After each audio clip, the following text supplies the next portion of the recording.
इस संवाद को मैं चाहता हूं कि देश के लिए कोई दिशा बनाने वाला, दिशा स्थापित करने वाला बन जाए। इस दृष्टि से मैं कुछ तथ्य आपके बीच रखना चाहता हूं। हमारे भारत की शिक्षा व्यवस्था के बारे में एक बार अंग्रेजों ने बहुत गंभीर और खराब टिप्पणी की थी।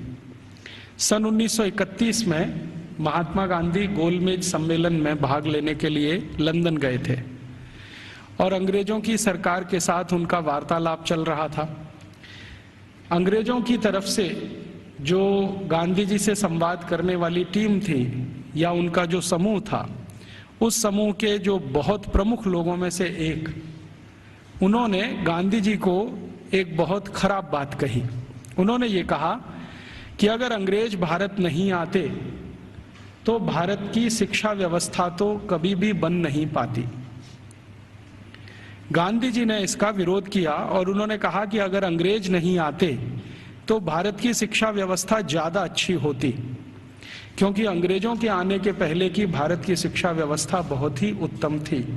ये गांधी जी ने कहा। तो अंग्रेज अधिकारियों ने गांधी जी से कहा कि आप ऐसा किस आधार पर कहते हैं? तो गांधी जी ने कहा कि मेरे देश को मैंने बहुत नजदीक से देखा है, गांव-गांव में मैंने प्रवास किया है, वहां जो कुछ भी शिक्षा व्यवस्था के पुराने खंडहर दिखाई दे रहे हैं, उनके आधार पर मैं कह सकता हूं कि भूतकाल में हमारी शिक्षा व्यवस्था बहुत अच्छी थी और बहुत मजबूत थी। उसी समय गांधी जी के साथ उन अंग्रेज अधिकारियों का विवाद हो गया और गांधी जी की गोलमेज यात्रा समाप्त होने के बाद अंग्रेज अधिकारियों ने अपनी तरफ से एक वक्तव्य जारी किया जो लंदन के सभी प्रमुख समाचार पत्रों में छपा और उसमें यह कहा गया कि गांधी जी को अपने देश की शिक्षा व्यवस्था के बारे में गर्व है, लेकिन उनके पास इस बात का कोई आधार और सबूत नहीं है कि भारत की शिक्षा व्यवस्था अंग्रेजों के आने के पहले कैसी थी। ये गांधी जी के पास कोई प्रमाण नहीं है, लिहाजा हम मानेंगे नहीं कि गांधी जी की बात सही है। और इस तरह से उस पर एक बहस चल पड़ी। भारत लौटने के बाद महात्मा गांधी ने उस बहस को बंद नहीं किया और लगातार उसको जिंदा रखा। गांधी जी के जो बहुत नजदीकी लोगों में से काम करने वाले एक व्यक्ति जो इस समय भी जीवित हैं और जो भारत के बहुत प्रमुख इतिहासकारों में माने जाते हैं, उनका नाम है प्रोफेसर धर्मपाल।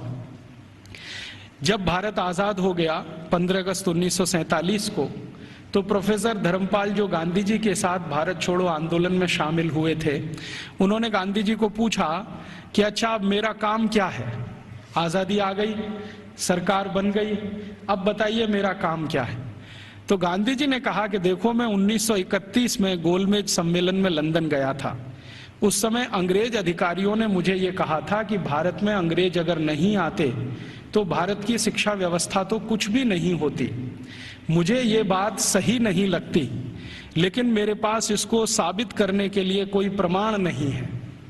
मैं तुमसे उम्मीद रखता हूं कि तुम भारत की शिक्षा व्यवस्था के बारे में जितने भी संभव हों प्रमाण इकट्ठे करो, दस्तावेज इकट्ठे करो, तथ्य इकट्ठे करो और उसके आधार पर यह सत्य साबित करो कि अंग्रेजों से आने के पहले की भारत की शिक्षा व्यवस्था कैसी थी। धर्मपाल जी ने गांधी जी के इस वाक्य को या गांधी जी के इस कथन को अपने जीवन का उद्देश्य बना लिया और वो भारत छोड़कर लंदन चले गए। लंदन के बाद दुनिया के कई देशों में घूमते रहे, फ्रांस में रहे, जर्मनी में रहे, यूरोप के देशों में 40 साल उन्होंने अध्ययन और अध्यापन किया। बहुत समय तक वो पढ़ाते रहे, जीविका चलाने के लिए, कुछ पैसा बनाने के लिए, लेकिन मूल उद्देश्य ये था कि भारतीय शिक्षा व्यवस्था कैसी थी अंग्रेजों के आने के पहले, उसके प्रमाण एकत्रित करना, दस्तावेज एकत्रित करना और उनके आधार पर कोई अधिकार पूर्वक बात कहना। श्री धर्मपाल जी के 40 साल के अथक प्रयासों से कुछ हजार दस्तावेज मिले जो अलग अलग स्थानों से उन्होंने लिए। उनका एक साथ जब बैठकर विश्लेषण किया तो पता चला कि अंग्रेजों के आने के पहले की शिक्षा व्यवस्था बहुत ही अच्छी थी। अभी थोड़े दिन पहले हमारे देश में एक घटना घटित हुई, वो इससे बहुत जुड़ी हुई है जो मैं कहने जा रहा हूं। हमारे देश के जो वर्तमान प्रधानमंत्री हैं डॉक्टर मनमोहन सिंह, ये थोड़े दिन पहले ऑक्सफोर्ड विश्वविद्यालय में गए थे और इनको ऑक्सफोर्ड विश्वविद्यालय ने मानद डॉक्टरेट की उपाधि दी थी। जिस दिन ये समारोह आयोजित हुआ था उस दिन मैंने उसका लाइव टेलीकास्ट देखा था, सीधा प्रसारण। और उस सीधे प्रसारण में लगभग मैं 2-2.5 घंटे बैठा रहा टीवी के सामने, देखता रहा कि क्या क्या हो रहा है। उस कार्यक्रम में 40 मिनट का तो व्याख्यान हुआ डॉक्टर मनमोहन सिंह का, और उसके अलावा कुछ दूसरी औपचारिकताएं हुई। मनमोहन सिंह जी ने जो व्याख्यान दिया इस ऑक्सफोर्ड विश्वविद्यालय के पदवी ग्रहण समारोह में, वो बहुत ही तकलीफ देने वाला था और किसी भी स्वाभिमानी भारतीय नागरिक को नीचा दिखाने वाला था। उन्होंने अपने व्याख्यान की शुरुआत ही यहाँ से की कि हम अंग्रेजों के बहुत आभारी हैं जो उन्होंने भारत में आकर अपनी सरकार बनाई। हम अंग्रेजों के बहुत आभारी हैं जो उन्होंने भारत में आकर शिक्षा व्यवस्था दी। हम अंग्रेजों के बहुत आभारी हैं जो उन्होंने भारत में आकर न्याय व्यवस्था स्थापित की। हम अंग्रेजों के बहुत आभारी हैं कि उन्होंने भारतीय लोगों को विज्ञान सिखाया। हम अंग्रेजों के बहुत आभारी हैं कि उन्होंने भारतीय नागरिकों को विज्ञान और तकनीकी का अंतर समझाया। हम अंग्रेजों के बहुत आभारी हैं कि उन्होंने अंग्रेजी भाषा हमें बताई। और ऐसा ही वो 40 मिनट बोलते रहे। अगले दिन क्या हुआ, लंदन के सभी समाचार पत्रों में हमारे भारत के प्रधानमंत्री डॉक्टर मनमोहन सिंह का ये वक्तव्य छपा, और इस वक्तव्य के साथ सभी समाचार पत्रों में संपादकीय टिप्पणी भी छपी। और ज्यादातर समाचार पत्रों के संपादकीय में ये लिखा गया कि हमारे देश के एक पूर्व प्रधानमंत्री विंस्टन चर्चिल ने सन 1945 में भारत के बारे में ये कह दिया था कि ये देश आजाद होने लायक देश नहीं है। और भारत के प्रधानमंत्री डॉक्टर मनमोहन सिंह ने कल लंदन में व्याख्यान देकर ये सिद्ध कर दिया कि भारत आजादी के इतने साल के बाद भी अभी मानसिक रूप से गुलाम है। जिस देश का प्रधानमंत्री अभी भी अंग्रेजों के गुणगान करता हो, उस देश की प्रजा की मानसिक गुलामी की स्थिति क्या होगी इसका अंदाजा हम लगा सकते हैं, वगैरह वगैरह। खूब लंबी संपादकीय टिप्पणी उस पर की गई। मेरे कुछ दोस्तों ने वो संपादकीय टिप्पणियां अलग अलग अखबारों से काट कर भेज दिया। उसके बाद मैंने डॉक्टर मनमोहन सिंह के लिए एक पत्र लिखा जो लगभग 250 पेज का है। वो पत्र नहीं, एक किताब हो गई। और मैंने उनसे कहा कि हमें बड़ी शर्म आती है कि आप भारत के प्रधानमंत्री हैं जो भारत के बारे में कुछ भी नहीं जानते। हमें शर्म आती है कि आप भारत के ऐसे प्रधानमंत्री हैं जिन्होंने भारतीयता का कुछ समझने की भी जीवन में कोशिश नहीं की है। भारत अंग्रेजों के पहले कैसा था, भारत की शिक्षा अंग्रेजों के पहले कैसी थी, भारत की तकनीकी और विज्ञान अंग्रेजों के पहले कैसा था, हमारा भारत अंग्रेजों के पहले उद्योग और व्यापार में किस स्थान पर दुनिया में टिका हुआ था, ये सब बातें अगर आप दस्तावेजों के आधार पर जरा समझें और जानें तो बहुत अच्छा होगा। आप अगली बार ऐसा गुलामी का वक्तव्य देने से बचेंगे। आपको सुनकर हैरानी होगी कि मैंने ये जो पत्र लिखा, ये पत्र मनमोहन सिंह के कार्यालय में पहुंचा और एक लाइन का उत्तर आया कि आपका पत्र मिला और हम उसको कार्यवाही के लिए भेज रहे हैं। अब कहां भेज रहे हैं कार्यवाही के लिए? मैंने तो लिखा था हमारे देश के प्रधानमंत्री को, और उसमें पत्र तो एक ही पन्ने का था, बाकी 249 पन्ने के तो दस्तावेज जो ये सिद्ध करने के लिए मैंने उनके पास भेजे कि आप पहले इन दस्तावेजों को पढ़ें और देखें कि अंग्रेजों के आने के पहले का भारत कैसा था। शिक्षा व्यवस्था के स्तर पर, तकनीक और विज्ञान के स्तर पर, उद्योग और व्यापार के स्तर पर, हर स्तर पर, चिकित्सा व्यवस्था के स्तर पर, जहां तक भी संभव हो मैंने उसमें जानकारी दी। उसमें से एक हिस्से की छोटी जानकारी मैं आपसे भी शेयर करना चाहता हूं कि भारत की शिक्षा व्यवस्था कैसी थी, और जिस समय हमारी शिक्षा व्यवस्था ऐसी थी उस समय यूरोप की शिक्षा व्यवस्था कैसी थी। भारत की शिक्षा व्यवस्था के बारे में सबसे ज्यादा काम जिन्होंने किया है वो कुछ अंग्रेज ही है। एक अंग्रेज अधिकारी भारत में आया जो लगभग 40 साल यहां रहा, उसका नाम था विलियम एडम। विलियम एडम बहुत उच्च स्तर का अधिकारी था। अंग्रेजों की जो संसद का एक हिस्सा है हाउस ऑफ लॉर्ड्स, उसमें बहुत दिनों तक वो सांसद था और भारत में उसको बहुत उच्च स्तर का अधिकारी बनाकर भेजा गया था। उसकी हैसियत इतनी बड़ी थी कि वो भारत में आकर अगर गवर्नर को या वायसराय को कोई सुझाव दे दे तो वॉयसराय उसको कानून बनाने के लिए मजबूर होता था। विलियम एडम इस स्तर का अधिकारी था। उस विलियम एडम के नीचे काम करने वाले कुछ अधिकारी थे, जिनमें से एक था मैकॉले, टीवी मैकॉले। मैकॉले की तो आपने बार बार चर्चा सुनी है, बार बार नाम भी सुना है, लेकिन विलियम एडम के बारे में शायद आप में से कम लोग जानते होंगे, क्योंकि ये मैकॉले का बॉस था। मैकॉले भारत में शिक्षा व्यवस्था के बारे में जितना भी अभ्यास करता था वो अपने इमीडिएट बॉस विलियम एडम को भेजता था। तो विलियम एडम ने भारत की शिक्षा व्यवस्था पर एक रिपोर्ट तैयार की और वो रिपोर्ट लगभग 1700 कुछ पन्ने की है, 1780 पन्ने हैं उस रिपोर्ट में। वो रिपोर्ट संसद में पेश की गई। संसद माने अंग्रेजों की संसद में, हाउस ऑफ कॉमन्स में पेश की गई। और इस रिपोर्ट के आधार पर अंग्रेजों को पता चला कि भारत की शिक्षा व्यवस्था कैसी है। विलियम एडम की रिपोर्ट में से कुछ तथ्य मैं आपको देता हूं जो इस समय अंग्रेजी संसद के रिकॉर्ड्स पर हैं। आप जानते हैं कि हाउस ऑफ कॉमन्स और हाउस ऑफ लॉर्ड्स में जो भी बहस होती है वो सभी रिकॉर्ड में रहती है, और जो रिकॉर्ड में आ जाती है वो उनका डॉक्यूमेंट्स बन जाती है, दस्तावेज बन जाती है। और फिर ब्रिटिश पार्लियामेंट की एक प्रेस है जिसको हंसार्ड कहते हैं, वो जरूरत पड़ने पर समय समय पर ये डॉक्यूमेंट्स को प्रकाशित करती रहती है। तो भारत की शिक्षा व्यवस्था पर विलियम एडम की रिपोर्ट, जिसमें जगह जगह पर मैकॉले की दी गई टिप्पणी, मैं पहले मैकॉले की एक छोटी सी लाइन आपको सुना देता हूं। मैकॉले और विलियम एडम भारत की शिक्षा व्यवस्था के बारे में अंग्रेजों की संसद में जब बात कर रहे हैं तो घंटों घंटों उन्होंने बात की है। एक दिन ये टीवी मैकॉले 2 फरवरी सन 1835 को ब्रिटिश पार्लियामेंट के हाउस ऑफ कॉमन्स में खड़ा होकर भाषण दे रहा है और कह रहा है कि मैंने भारत का उत्तर दक्षिण पूरब पश्चिम पूरा इलाका घूम लिया है। ऐसा कोई क्षेत्र नहीं है जो मैंने भारत का नहीं देखा है, और मैंने भारत का बाहरी क्षेत्र भी देखा है, आंतरिक क्षेत्र भी देखा है।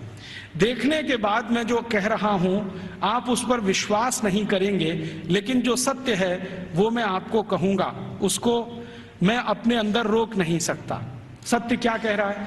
वो कह रहा है कि संपूर्ण भारत को उत्तर दक्षिण पूरब पश्चिम में घूम लेने के बाद उसने अंग्रेजी का एक मुहावरा इस्तेमाल किया है, I had travelled length and breath. Length and breath माने सब भारत मैंने देख लिया, मैंने पूरा भारत देख लिया। और उसके बाद मैं ये कहता हूं कि भारत देश में आज तक कहीं भी भिखारी देखने को नहीं मिला,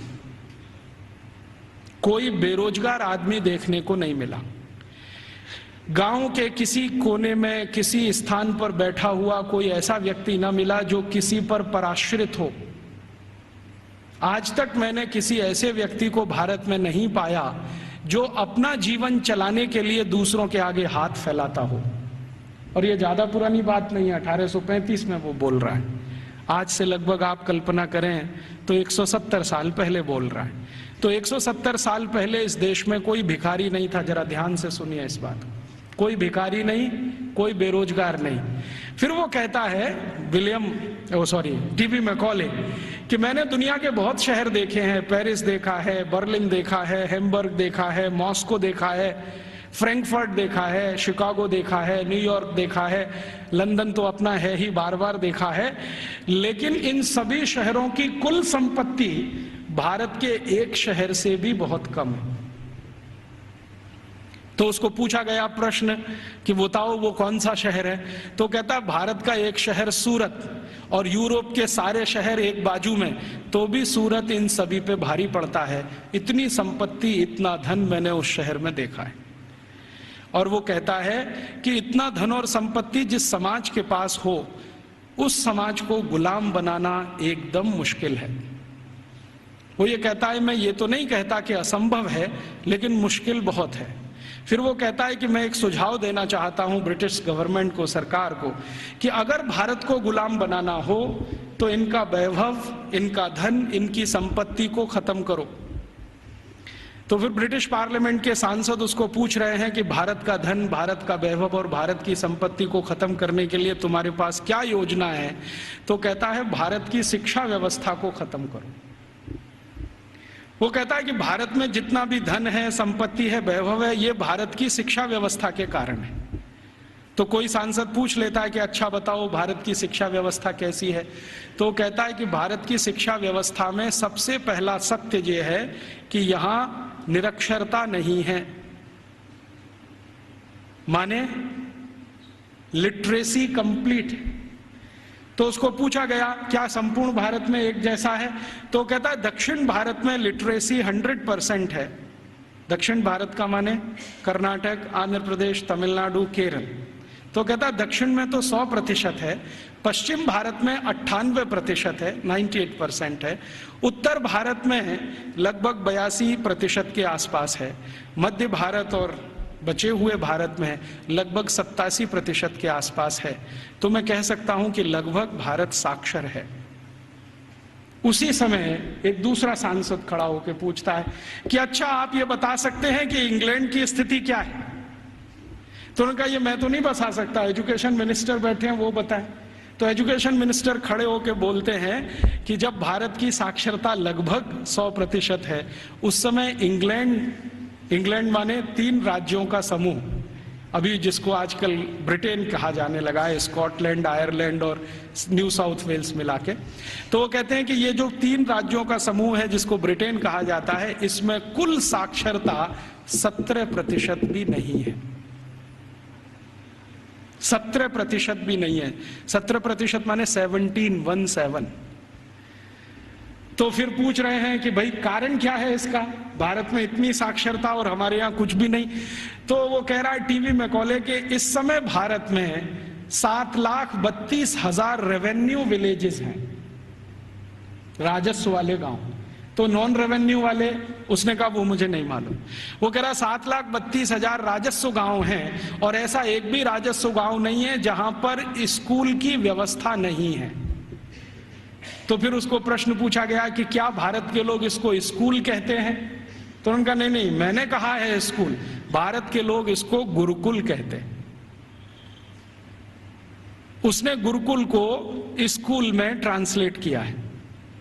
बाद में वो कहता है कि शायद मेरे पास कोई शब्द नहीं है जो गुरुकुल के बराबर हो तो मैं स्कूल कहता हूं। तो हम ऐसा मान लें कि मैकॉले बोल रहा है 2 फरवरी 1835 को हाउस ऑफ कॉमन्स में कि भारत के 7,32,000 गांवों में कोई भी ऐसा गांव नहीं है जहां पर गुरुकुल ना हो। इसका अर्थ क्या है, हर गांव में एक गुरुकुल है। फिर उसको पूछा गया इस गुरुकुल में क्या होता है, तो उन्होंने कहा पढ़ते हैं। तो कितने विद्यार्थी हैं, तो उसने कहा सबसे बड़ा गुरुकुल मैंने देखा है वो 20,000 विद्यार्थियों का है, और जो सबसे छोटा गुरुकुल मैंने देखा है वो 200 विद्यार्थियों का है। माने जो गुरुकुलों के बड़े होने का अंदाजा हम लगाना चाहें तो 200 विद्यार्थियों से लेकर 20,000 विद्यार्थियों तक के गुरुकुल इस देश में चलते हैं 1835 के आसपास। फिर वो पूछ रहे हैं कि ये जो 20,000 विद्यार्थियों का गुरुकुल है इसकी व्यवस्था कैसे होती है, ये तो बहुत बड़े विद्यार्थियों का समूह है, कैसे पढ़ाते हैं, व्यवस्था कैसे होता है। तो वो कहता है कि भारत के इन सभी गुरुकुलों में मॉनिटोरियल एजुकेशन होती है। मॉनिटोरियल एजुकेशन का मतलब हम सब समझते हैं कि आचार्य ने किसी विद्यार्थी वर्ग को तैयार किया, मान लीजिए उसमें 50 विद्यार्थी, अब वो 50 विद्यार्थी अपने से नीचे वालों को पढ़ाएंगे और वो 50 विद्यार्थियों ने जिनको पढ़ाया वो उनसे अपने नीचे वालों को पढ़ाएंगे। तो वो कहते हैं कि एक आचार्य अगर है और उसके साथ 50-60 विद्यार्थियों का समूह है जिनको वो नियमित रूप से पढ़ाते हैं तो वो 20,000 विद्यार्थियों का गुरुकुल आराम से संभालते हैं। और उसने परिभाषा दिया है कि जो आचार्य 20,000 विद्यार्थियों के गुरुकुल को संभालते हैं उनको भारत में कुलपति कहा जाता है। कुलपति माने 20,000 विद्यार्थियों के समूह की शिक्षा व्यवस्था करवाने वाला व्यक्ति, उसको कुलपति कहा जाता है। फिर उसको पूछा गया है कि ये जो गुरुकुल चलते हैं इनमें विद्यार्थी हैं वो किस वर्ग के हैं, तो वो कहता है कि भारत के नागरिक 4 वर्णों की बात करते हैं, ब्राह्मण, क्षत्रिय, वैश्य और शूद्र। तो वो कहता है कि ये सभी विद्यार्थी इन समूहों में से आते हैं। तो एक अंग्रेज उसको पूछ रहा है कि हमने तो कभी सुना था कि भारत में ज्यादा शिक्षा ब्राह्मणों के लिए है। वो कहता है नहीं, दस्तावेज बताते हैं कि ब्राह्मणों के लिए भी शिक्षा है, वैश्यों के लिए भी है, क्षत्रियों के लिए भी है और शूद्रों के लिए भी है। तो फिर उसको पूछ रहे हैं कि क्या तुम परसेंटेज में ये बता सकते हो कि ब्राह्मण कितने हैं, वैश्य कितने हैं, क्षत्रिय कितने हैं, शूद्र कितने हैं। तो वो कहता है कि दक्षिण भारत के जितने गुरुकुल हैं उनमें शूद्रों की संख्या सबसे ज्यादा है, और पश्चिम भारत के जितने गुरुकुल हैं उनमें वैश्यों और ब्राह्मणों की संख्या लगभग बराबर है, और उत्तर भारत के जितने गुरुकुल हैं उनमें सबसे ज्यादा संख्या क्षत्रियों की है, और बाकी जो 3 हैं ब्राह्मण, वैश्य और शूद्र, ये लगभग बराबर हैं, और मध्य भारत में लगभग सब बराबर है। तो कुछ लोग चौंक जाते हैं, वो ये कहते हैं ये कैसे संभव है कि शूद्रों की संख्या दक्षिण भारत के गुरुकुलों में सबसे ज्यादा है। तो वो कहता है शूद्रों की ही नहीं, दक्षिण भारत के गुरुकुलों में महिलाओं की संख्या, लड़कियों की संख्या भी सबसे ज्यादा है। तो वो एक उत्तर दे रहा है प्रश्न का जिसमें वो बोल रहा है कि दक्षिण भारत के गुरुकुलों में लगभग 58% लड़कियां हैं और 42% लड़के हैं। तो फिर उसको पूछा गया ये कैसे संभव हो रहा है भारत में। तो कहता है कि इट क्वाइट नेचुरल, ये स्वाभाविक है, क्योंकि दक्षिण भारत में महिलाओं की संख्या, लड़कियों की संख्या लड़कों से ज्यादा है। और वो कह रहा है वैसे तो भारत में सभी जगह लड़कियों की संख्या लड़कों से ज्यादा है, और आप जानते हैं कि 1881 में अंग्रेजों ने जब पहला सेंसस कराया, पहला जनसंख्या सर्वेक्षण कराया, तो उसमें भी रेशियो यही निकलता है, महिलाएं लगभग 53% हैं और 47% पुरुष हैं। तो वो कह रहा है कि गुरुकुलों में दक्षिण में लड़कियां बहुत ज्यादा पढ़ती हैं। फिर वो पूछ रहा है कि इन लड़कियों को पढ़ाने के लिए जो अध्यापक हैं, तो वो कहता है कि वो सब महिलाएं ही हैं। लड़कों को पढ़ाने के लिए पुरुष हैं, लड़कियों को पढ़ाने के लिए महिलाएं हैं। तो फिर उससे पूछा जा रहा है कि ये जो अध्यापक पढ़ाते हैं इनके लिए कोई ट्रेनिंग सेंटर है क्या। तो वो कह रहा है कि सभी गुरुकुलों के साथ उच्च अध्ययन केंद्र जुड़े हुए हैं जहां पर इन अध्यापकों को तैयार किया जाता है, और तैयार होने के बाद वो गुरुकुलों में पढ़ाने का काम शुरू कर देते हैं। हर गुरुकुल के साथ एक उच्च अध्ययन केंद्र है। फिर उसके साथ पूछा जा रहा है कि अच्छा ये बताओ भारत के इन स्कूलों में, माफ करो गुरुकुलों में क्या विषय पढ़ाए जाते हैं। तो वो गिना रहा है कि 18 विषय पढ़ाए जाते हैं, 18 विषय पढ़ाए जाते हैं। सबसे ज्यादा किस विषय पर जोर दिया जाता है। तो वो कहता है कि भारत के गुरुकुलों में सबसे ज्यादा गणित पढ़ाया जाता है। तो ये गणित कौन सा पढ़ाया जाता है। तो वो कहता है वैदिक गणित पढ़ाया जाता है। तो फिर अंग्रेज पूछ रहे हैं कि हमारे यहाँ एक कॉमर्शियल मैथमेटिक्स है, तो उनका भारत वाले उसको पढ़ते नहीं है और उसमें उनकी ज्यादा रुचि भी नहीं है, वो वैदिक मैथमेटिक्स में ज्यादा रुचि लेते हैं। फिर दूसरा कौन सा विषय है जो सबसे ज्यादा पढ़ाया जाता है गणित के बाद।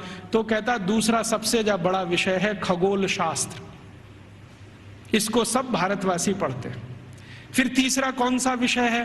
तो वो कहता है मेटलर्जी, माने धातु विज्ञान। फिर चौथा कौन सा विषय है। तो वो कहता है कि कारीगरी, कारीगरी माने जो विभिन्न तरह की कारीगरियां गांवों में रहती हैं। हमारे सभी गांवों में 18 तरह के कारीगर होते हैं।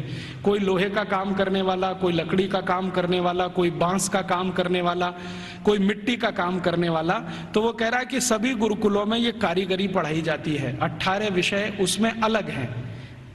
फिर वो पूछ रहा है कि इसके आगे के विषय बताओ। तो कहते हैं वो कि एस्ट्रोफिजिक्स पढ़ाते हैं। एस्ट्रोफिजिक्स समझते हैं, मॉडर्न साइंस का विषय है, और भारत में 1835 में सभी गुरुकुलों में ये पढ़ाया जाता है, एस्ट्रोफिजिक्स। फिर और क्या पढ़ाते हैं। तो कहते हैं रसायन शास्त्र पढ़ाते हैं। रसायन शास्त्र के साथ और क्या पढ़ाते हैं। तो कहता है चिकित्सा शास्त्र पढ़ाते हैं। चिकित्सा शास्त्र में क्या विषय हैं। तो वो कहता है औषधि विज्ञान एक है और शल्य क्रिया दूसरा है, माने सर्जरी है और मेडिसिन है। और ऐसे ऐसे करके वो 18 विषय को गिनाता है। तो फिर वो पूछते हैं कि कैसे संभव है कि भारत के विद्यार्थी ये 18 विषय पढ़ लेते हैं। तो वो बताता है कि भारत के विद्यार्थियों को गुरुकुल में जब प्रवेश मिलता है तो वो सामान्य रूप से 5 वर्ष के होते हैं, और जब वो गुरुकुल से पढ़कर निकलते हैं तो उनकी उम्र 21 और 22 वर्ष की होती है। लगभग उनको इतना समय मिलता है 15 साल का, जितने में वो सब पढ़ लेते हैं। तो फिर उनको पूछा गया कि ये विषय कैसे पढ़ाए जाते हैं, रोज पढ़ाए जाते हैं? तो उसने कहा नहीं नहीं, रोज नहीं पढ़ाए जाते, एक एक करके पढ़ाए जाते हैं। एक एक करके पढ़ाए जाते हैं माने एक विषय लिया और उसको पूरे 1 साल पढ़ाया, या 8 महीने पढ़ाया, या 9 महीने पढ़ाया। जब वो पूरा हो गया तब उसको छोड़ा, फिर दूसरा विषय लिया, फिर तीसरा विषय लिया। ऐसे करके 15-16 साल में सब विषय पढ़ाए जाते हैं। फिर वो पूछ रहा है परीक्षा कैसे होती है? तो उनका भारत में परीक्षा होती नहीं है,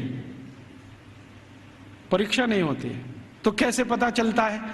वो पूछ रहे हैं बहुत सारे एमपीज के इवैल्यूएशन का तरीका क्या है। तो उन्होंने कहा कि यहाँ के जो आचार्य और शिक्षक होते हैं वो विद्यार्थियों को जब एक विषय पूरा पढ़ा देते हैं तो उसी के आधार पर उनके कौशल को जानने के लिए, हुनर को परखने के लिए कुछ काम उनको दे दिए जाते हैं। वो काम कितनी कुशलता से करते हैं इसके आधार पर तय होता है।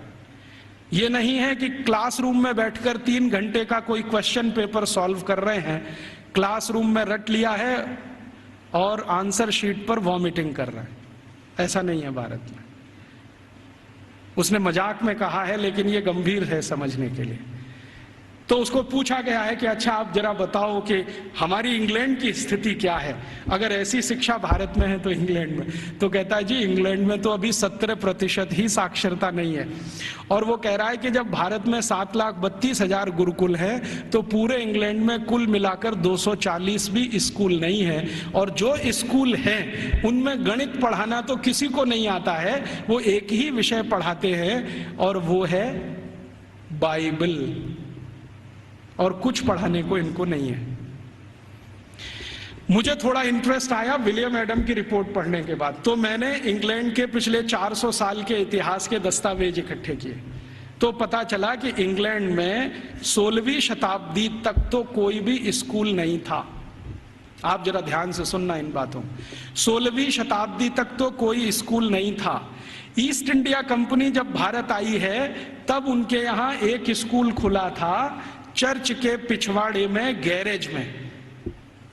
गैरेज समझते हैं, जहां गाड़ियां खड़ी की जाती हैं। एक गैरेज हुआ करता था जो मुश्किल से 15-20 फीट लंबा, 15-20 फीट चौड़ा, लंदन के एक चर्च में। ये लंदन में आप कभी जाएं तो उनका जो स्क्वायर है जहां पर उनकी पार्लियामेंट है उसके बगल में वो चर्च आज भी है।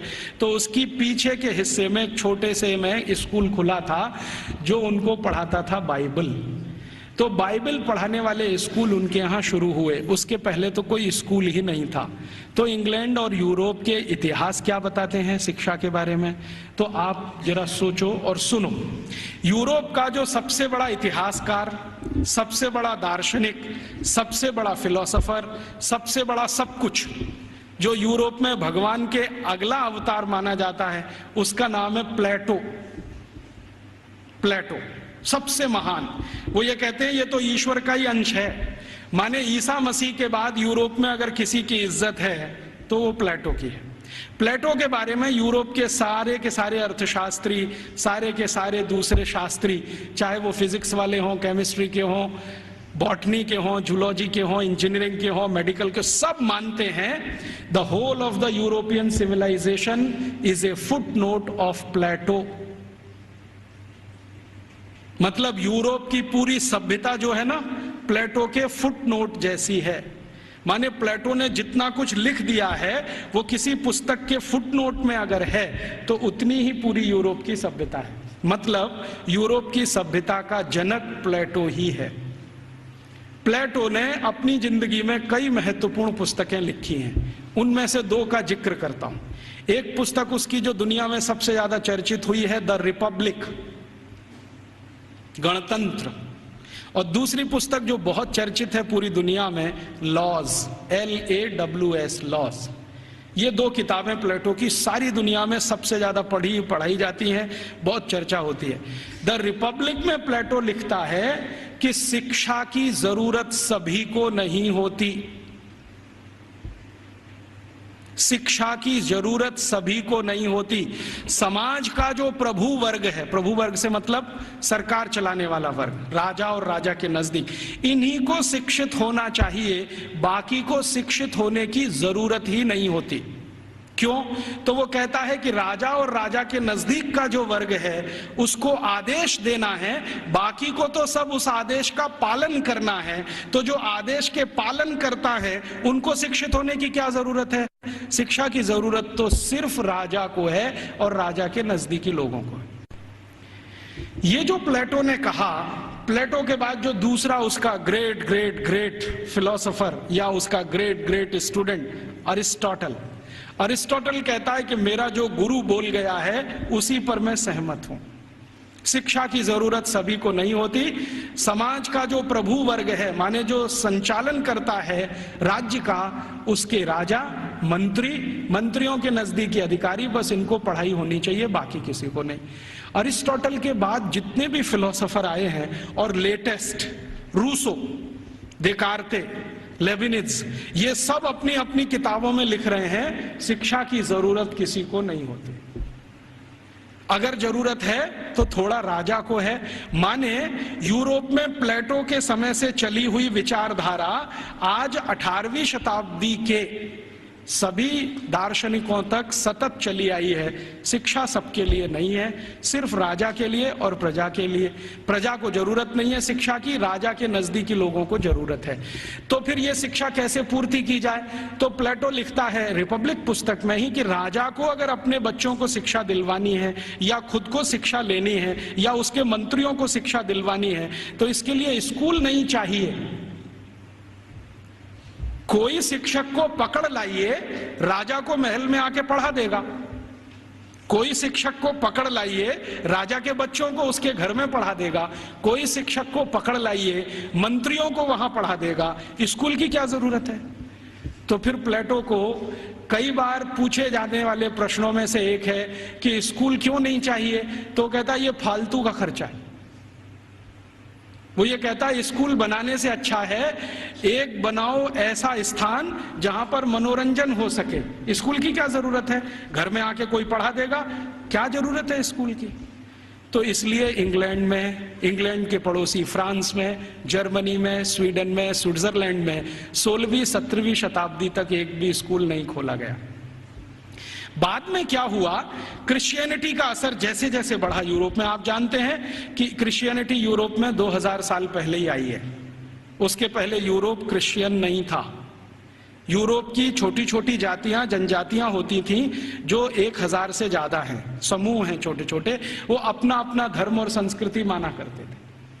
उनके यहाँ ईसाइयत क्या होती है मालूम नहीं। 2000 साल से ईसाइयत आई है।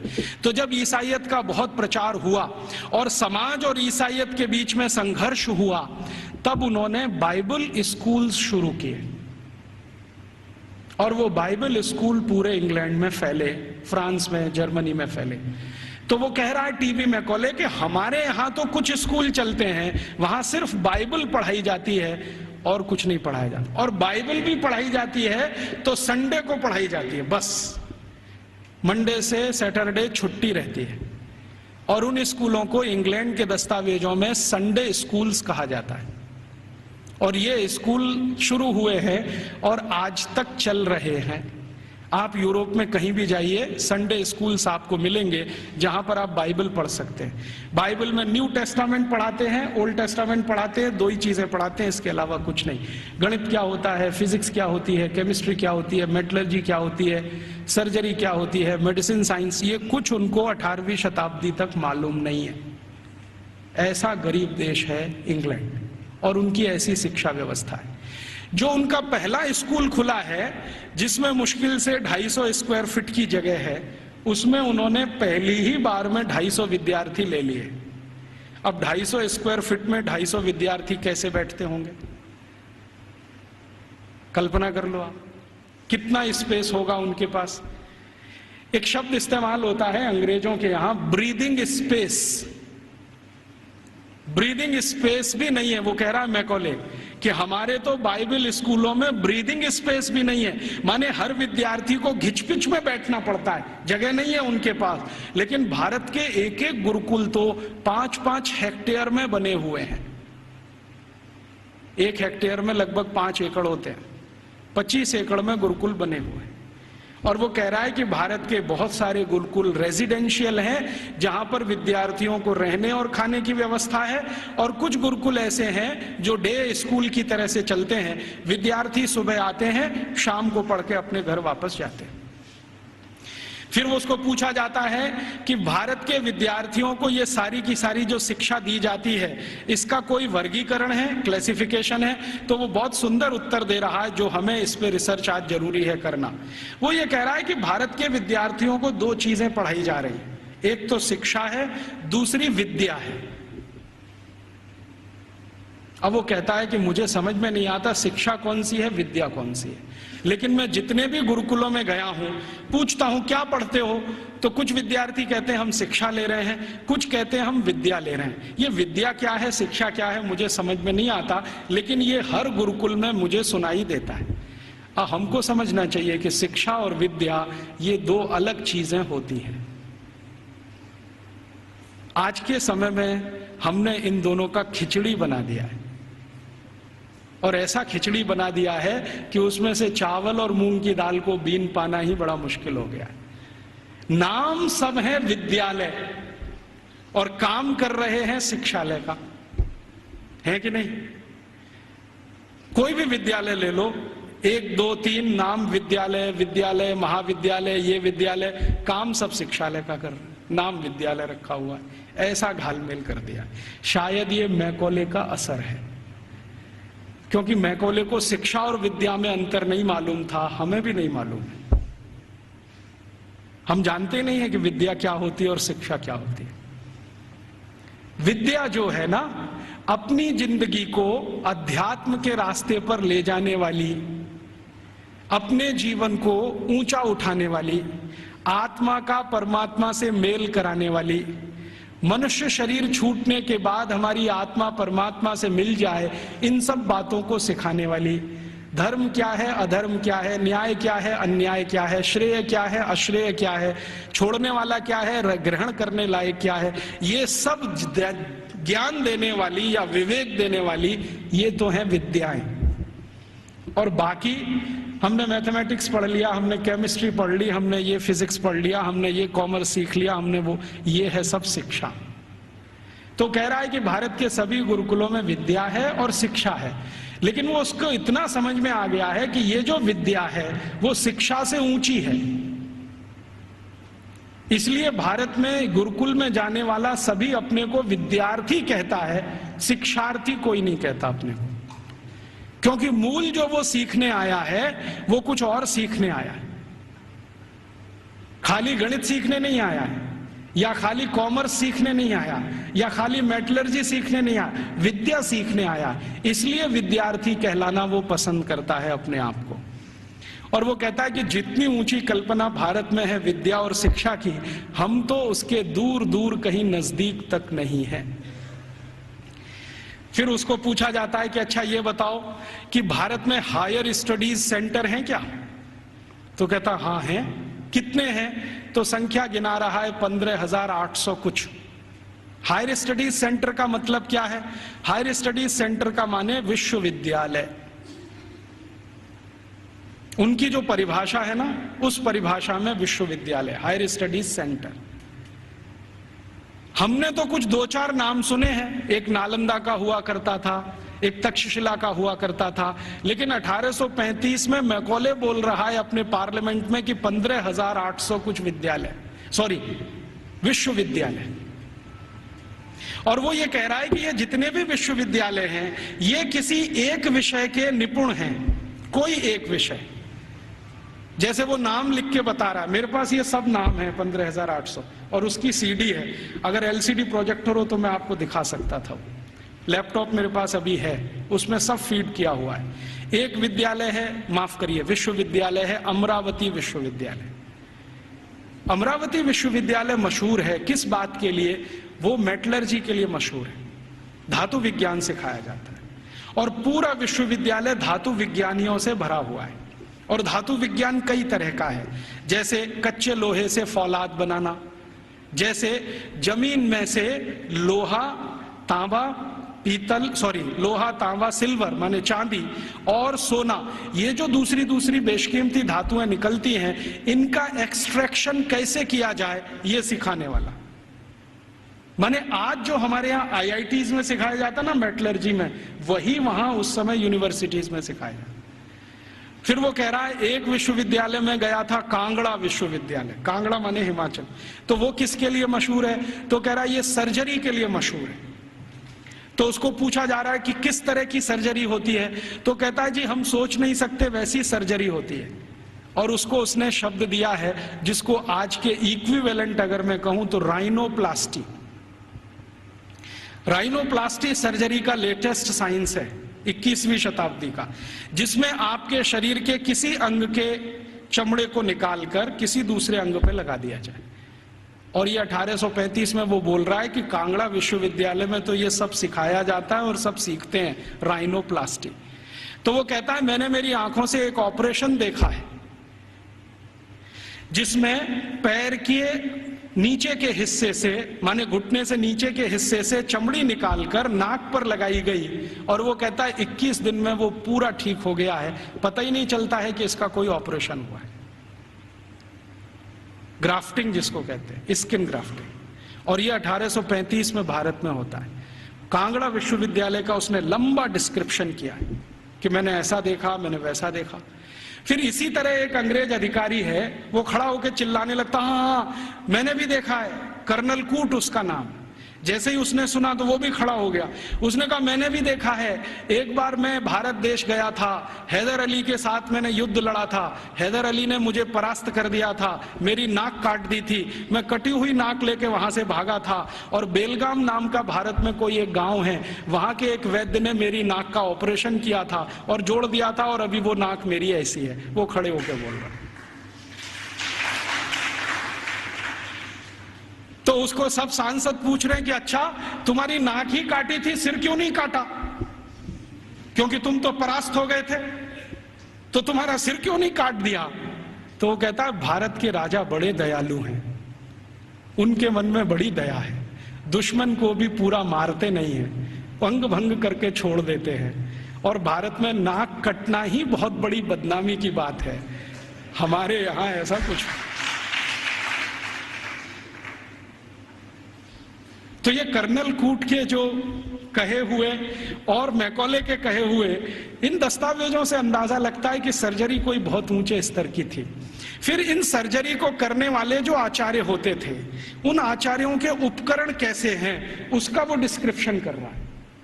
और आपको सुनकर आश्चर्य होगा कि सामान्य रूप से सर्जरी का एक आचार्य माने आज का MS मास्टर ऑफ सर्जरी, उस जमाने का आचार्य, तो वो कहते हैं कि सामान्य रूप से एक आचार्य के पास कम से कम 500 इंस्ट्रूमेंट्स तो होते ही हैं। वो कहता 20 तरह की तो उनके पास क्लिप्स है, ये जो 2 वाली होती है ना पकड़ के, 20 तरह की, और सभी उच्च स्तर के लोहे से बनी हुई, जिनमें कभी जंग नहीं लगता। फिर वो कहता भारतवासी बिना जंग का लोहा बनाना तो 10वीं शताब्दी से जानते हैं, हमने उनसे ही सीखा है, हमको लोहा बनाने की तकनीक भारत से ही आई है, और ऐसा लोहा बनाना जानते हैं जिसपे कभी जंग नहीं लगती। वो आज भी कभी देखना हो तो चले जाइए, मेहरौली का खंबा खड़ा हुआ है। वो कहता इनको ऐसा लोहा बनाना आता है तो इंस्ट्रूमेंट अच्छे अच्छे बना लेते हैं। और वो एक मजे की बात कह रहा है कि जिस समय इंग्लैंड में हम चिकित्सा कराते हैं अपनी कोई बीमारी की, तो उस समय 1835 में इंग्लैंड में चिकित्सा क्या होती है जरा सुनिए, और यहाँ कोई एलोपैथी डॉक्टर हैं तो वो जरा ध्यान से सुने। 1835 में इंग्लैंड में चिकित्सा व्यवस्था होती है तो क्या है, एक ही चिकित्सा है उनके पास, हिप्पोक्रेटिस मेडिसिनल सिस्टम।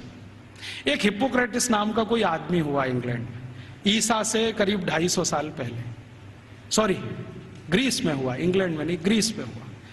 तो उसने कुछ सिद्धांत दिए हैं, वही सिद्धांत एलोपैथी का मूल आधार है, सारे के सारे सिद्धांत। तो हिप्पोक्रेटिस क्या कहता है, वो कहता है शरीर में कोई भी बीमारी घुस गई तो उसका एक ही कारण है कि रक्त आपका दूषित हो गया है। कोई भी बीमारी हो, सर्दी हो गई, जुकाम हो गया, बुखार आ गया, खांसी हो गई, आपको डायरिया हो गया, डिसेंट्री हो गई, लंग इन्फेक्शन, कुछ भी हो गया, तो हिप्पोक्रेटिस एक ही बात में डायग्नोसिस देता है कि आपका रक्त दूषित है। अब इस दूषित रक्त को निकालो शरीर में से, यही चिकित्सा। तो वो कहता है कि भारतवासी चिकित्सा कैसी करते हैं और हमारे डॉक्टर कैसी करते हैं। वो कहता है कि जब मुझे बुखार आता है और मैं किसी डॉक्टर के पास जाता हूं तो वो मेरी हाथ की नस काट देता है और उसमें से खून निकलने लगता है, और वो कहता है ये खून जब तक निकलेगा नहीं तब तक बुखार तुम्हारा खत्म होगा नहीं। कभी कभी मुझे डर लगता है कि खून के साथ जान ना निकल जाए मेरी। और वो ये कहता है कि भारत में जो चिकित्सा व्यवस्था है इतनी अद्भुत है कि कुछ बुखार आ जाए, कितने से भी कितना बुखार आ जाए, वो कुछ चूरन खिला देते हैं और अगले दिन बुखार ठीक हो जाता है। अच्छा, ये जो कहानी उसने कही है, ये कहानी जॉर्ज वॉशिंगटन ने भी कही है। आप जानते हैं जॉर्ज वॉशिंगटन अमेरिका के राष्ट्रपति, और बल्कि पहले राष्ट्रपति, सबसे पहले राष्ट्रपति, अमेरिका की आजादी के बाद सबसे पहले राष्ट्रपति जॉर्ज वॉशिंगटन। आपको मालूम है उनकी मृत्यु कैसे हुई? उनको आया बुखार। तो ये जो हिप्पोक्रेटिस मेडिसिनल सिस्टम है ना, हाँ, एक ही सिस्टम है उनके पास, हिप्पोक्रेटिस मेडिसिनल सिस्टम, जिस पर उनके आप बहुत थीसिस लिखे गए हैं, बहुत काम हो। तो उनको आ गया बुखार, और बुखार हो गया बहुत, 103 104 डिग्री। तो उनका डॉक्टर आया और उनके दोनों हाथों की नस काट गया, हाँ, और कहा कि ये खून बहने दो, अभी मैं सवेरे आऊंगा आपको देखने। तो दोनों हाथों की नस कटी और रात भर में इतना खून बह गया कि सवेरे जॉर्ज वॉशिंगटन मरे हुए मिले। ये है मॉडर्न एलोपैथिक सिस्टम। और मैकॉले कह रहा है कि जिस समय हम तो सिर्फ नस काट के खून निकाल के इलाज करते हैं, भारत के लोग पता नहीं क्या क्या जड़ी बूटियों से चूरन बनाते रहते हैं, पाउडर बनाते रहते हैं। और वो कहता है कि इनके कॉम्बिनेशन इतने परफेक्ट हैं कि 1-2 बार ही खाना पड़ता है, उसके बाद खाना ही नहीं पड़ता। फिर उसको पूछा गया, क्या तुमने कोई लिस्ट बनाई है ये जो चूरन में कॉम्बिनेशन है इसके?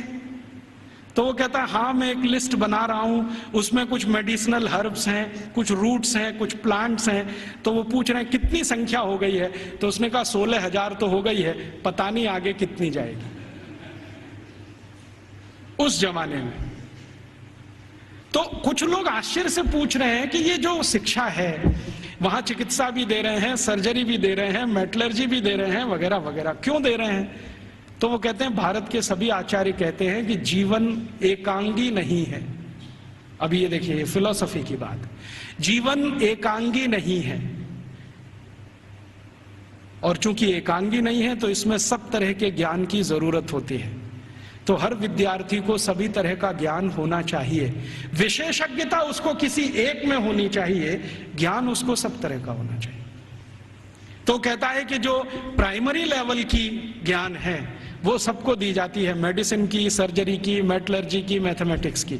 जब वो विद्यार्थियों की रुचि उत्पन्न हो जाती है तो किसी एक विषय में उनको विशेषज्ञ बना दिया जाता है, और फिर वो विद्यार्थी समाज में चला जाता है, उसकी शिक्षा पूरी हो जाती है, विद्या पूरी हो जाती है, फिर वो समाज को अपनी सेवाएं देता है।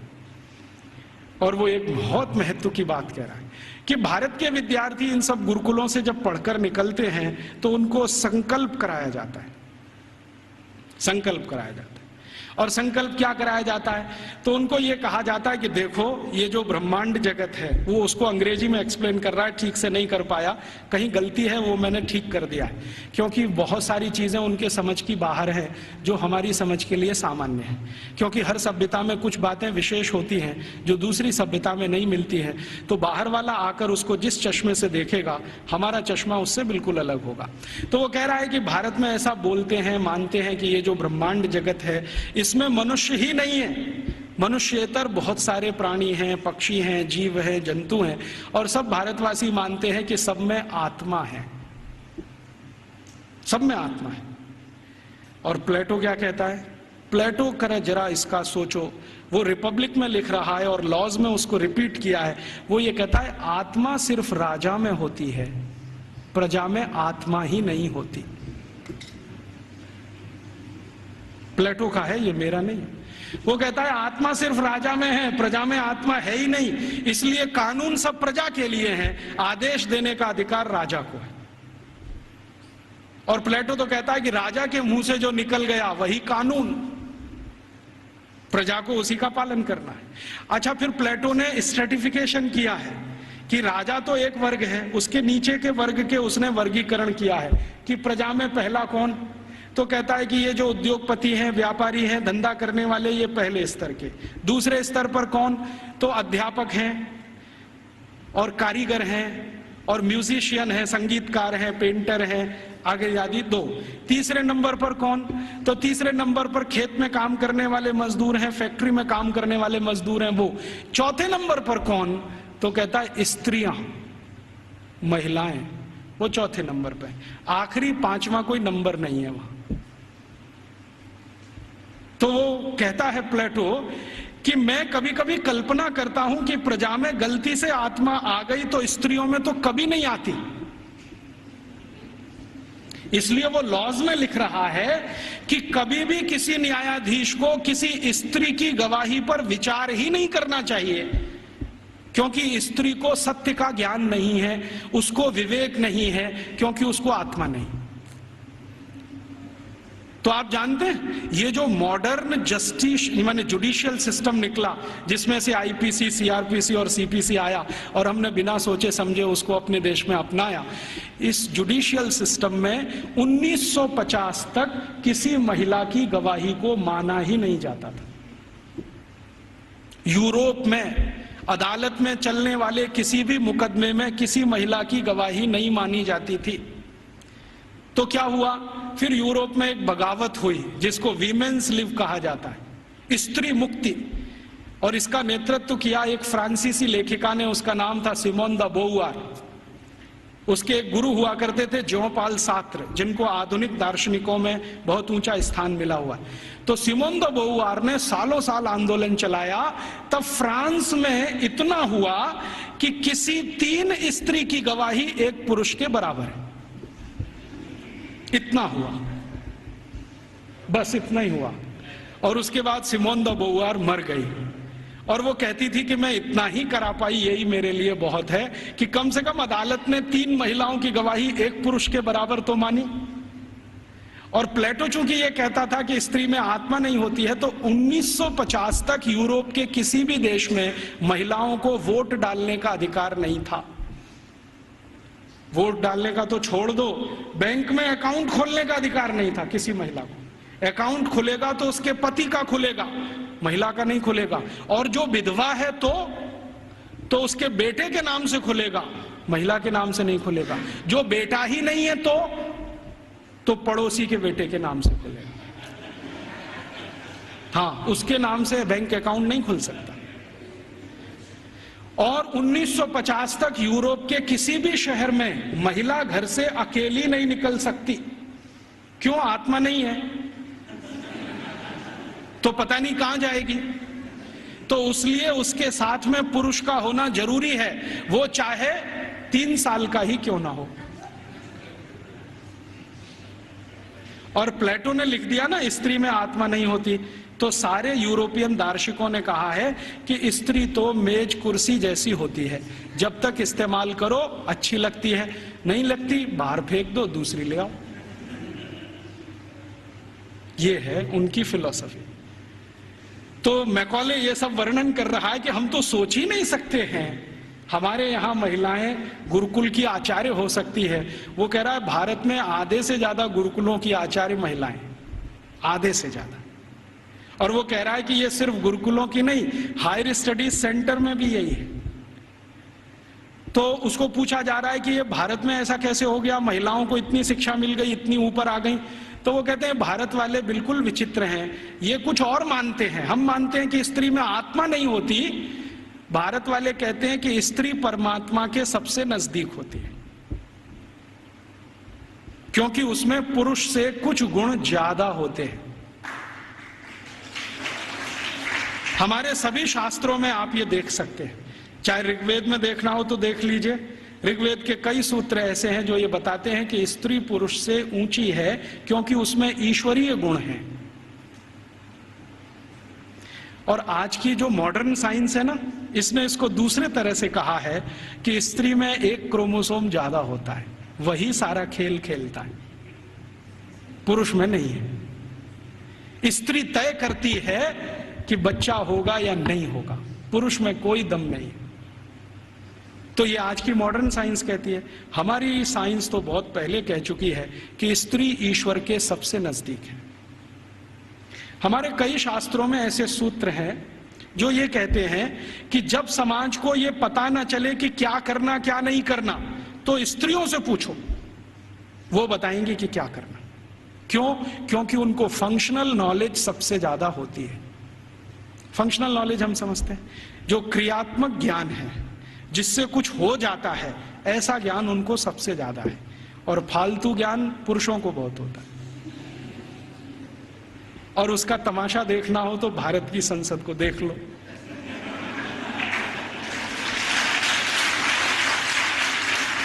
देखा आपने संसद में जो पुरुष सांसद हैं वो मां बहन की गालियां देते हैं और स्त्री सांसदों को चुपचाप निकल जाना पड़ता है। भारत में पता है क्या मान्यता है? भारत में मान्यता यह है कि भाषा का विकास स्त्रियों ने ही किया है। भाषा का विकास स्त्रियों ने ही किया है, पुरुष की ताकत नहीं है भाषा का विकास करने। क्यों?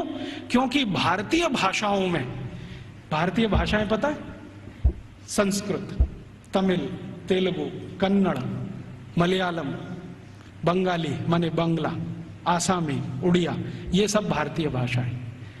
और हिंदी उर्दू मिलने से पहले, अभी तो हिंदी नहीं रही है, उसमें बहुत कुछ उर्दू घुस गई है, फारसी पता नहीं क्या क्या घुस गया।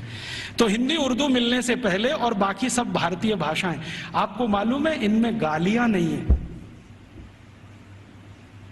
एक भी गाली नहीं है। और गाली नहीं है तो यह सिद्ध करता है कि यह भाषा स्त्रियों ने ही रची है। हाँ, क्योंकि स्त्रियों में कितना भी गुस्सा हो, गाली नहीं निकलती उनके मुंह से, क्योंकि ईश्वरीय गुण है उनमें कुछ। तो मैकॉले कह रहा है कि भारत में स्त्री ईश्वर के नजदीक है, परमात्मा के नजदीक है। और वो एक सूत्र सुना रहा है, पता नहीं उसको कहां से मिल गया। वो कहता है भारत के लोग ऐसा कहते हैं कि स्त्री के बिना मोक्ष नहीं होता। और ये एक दिन मुझे भी अनुभव हुआ है। मैं दक्षिण भारत में गया था, एक गांव में व्याख्यान देने। वो गांव में एक मंदिर है, बड़ा मशहूर मंदिर है। मैंने सोचा मैं भी दर्शन करूं, तो पुजारी ने कहा आप अंदर नहीं जा सकते। मैं पूछा क्यों? क्या आप ब्रह्मचारी हैं? मैं पूछा तो क्या हुआ, ब्रह्मचारी हूं, अंदर नहीं जा सकता। नहीं जा सकते। क्यों नहीं जा सकता? कि आप पवित्र नहीं है। मैं पूछा वो कैसे? उन्होंने कहा पवित्रता तो स्त्री के आने के बाद ही आती है। हाँ, और वो ब्रह्मचारी ने इतनी गंभीरता से कहा कि मैं देखने लगा उसका चेहरा, ये बोल क्या रहा है। तो उसने कहा कि स्त्री के जीवन में आने के बाद ही पुरुष पवित्र होता है, उसके पहले तो वो लंपट होता है।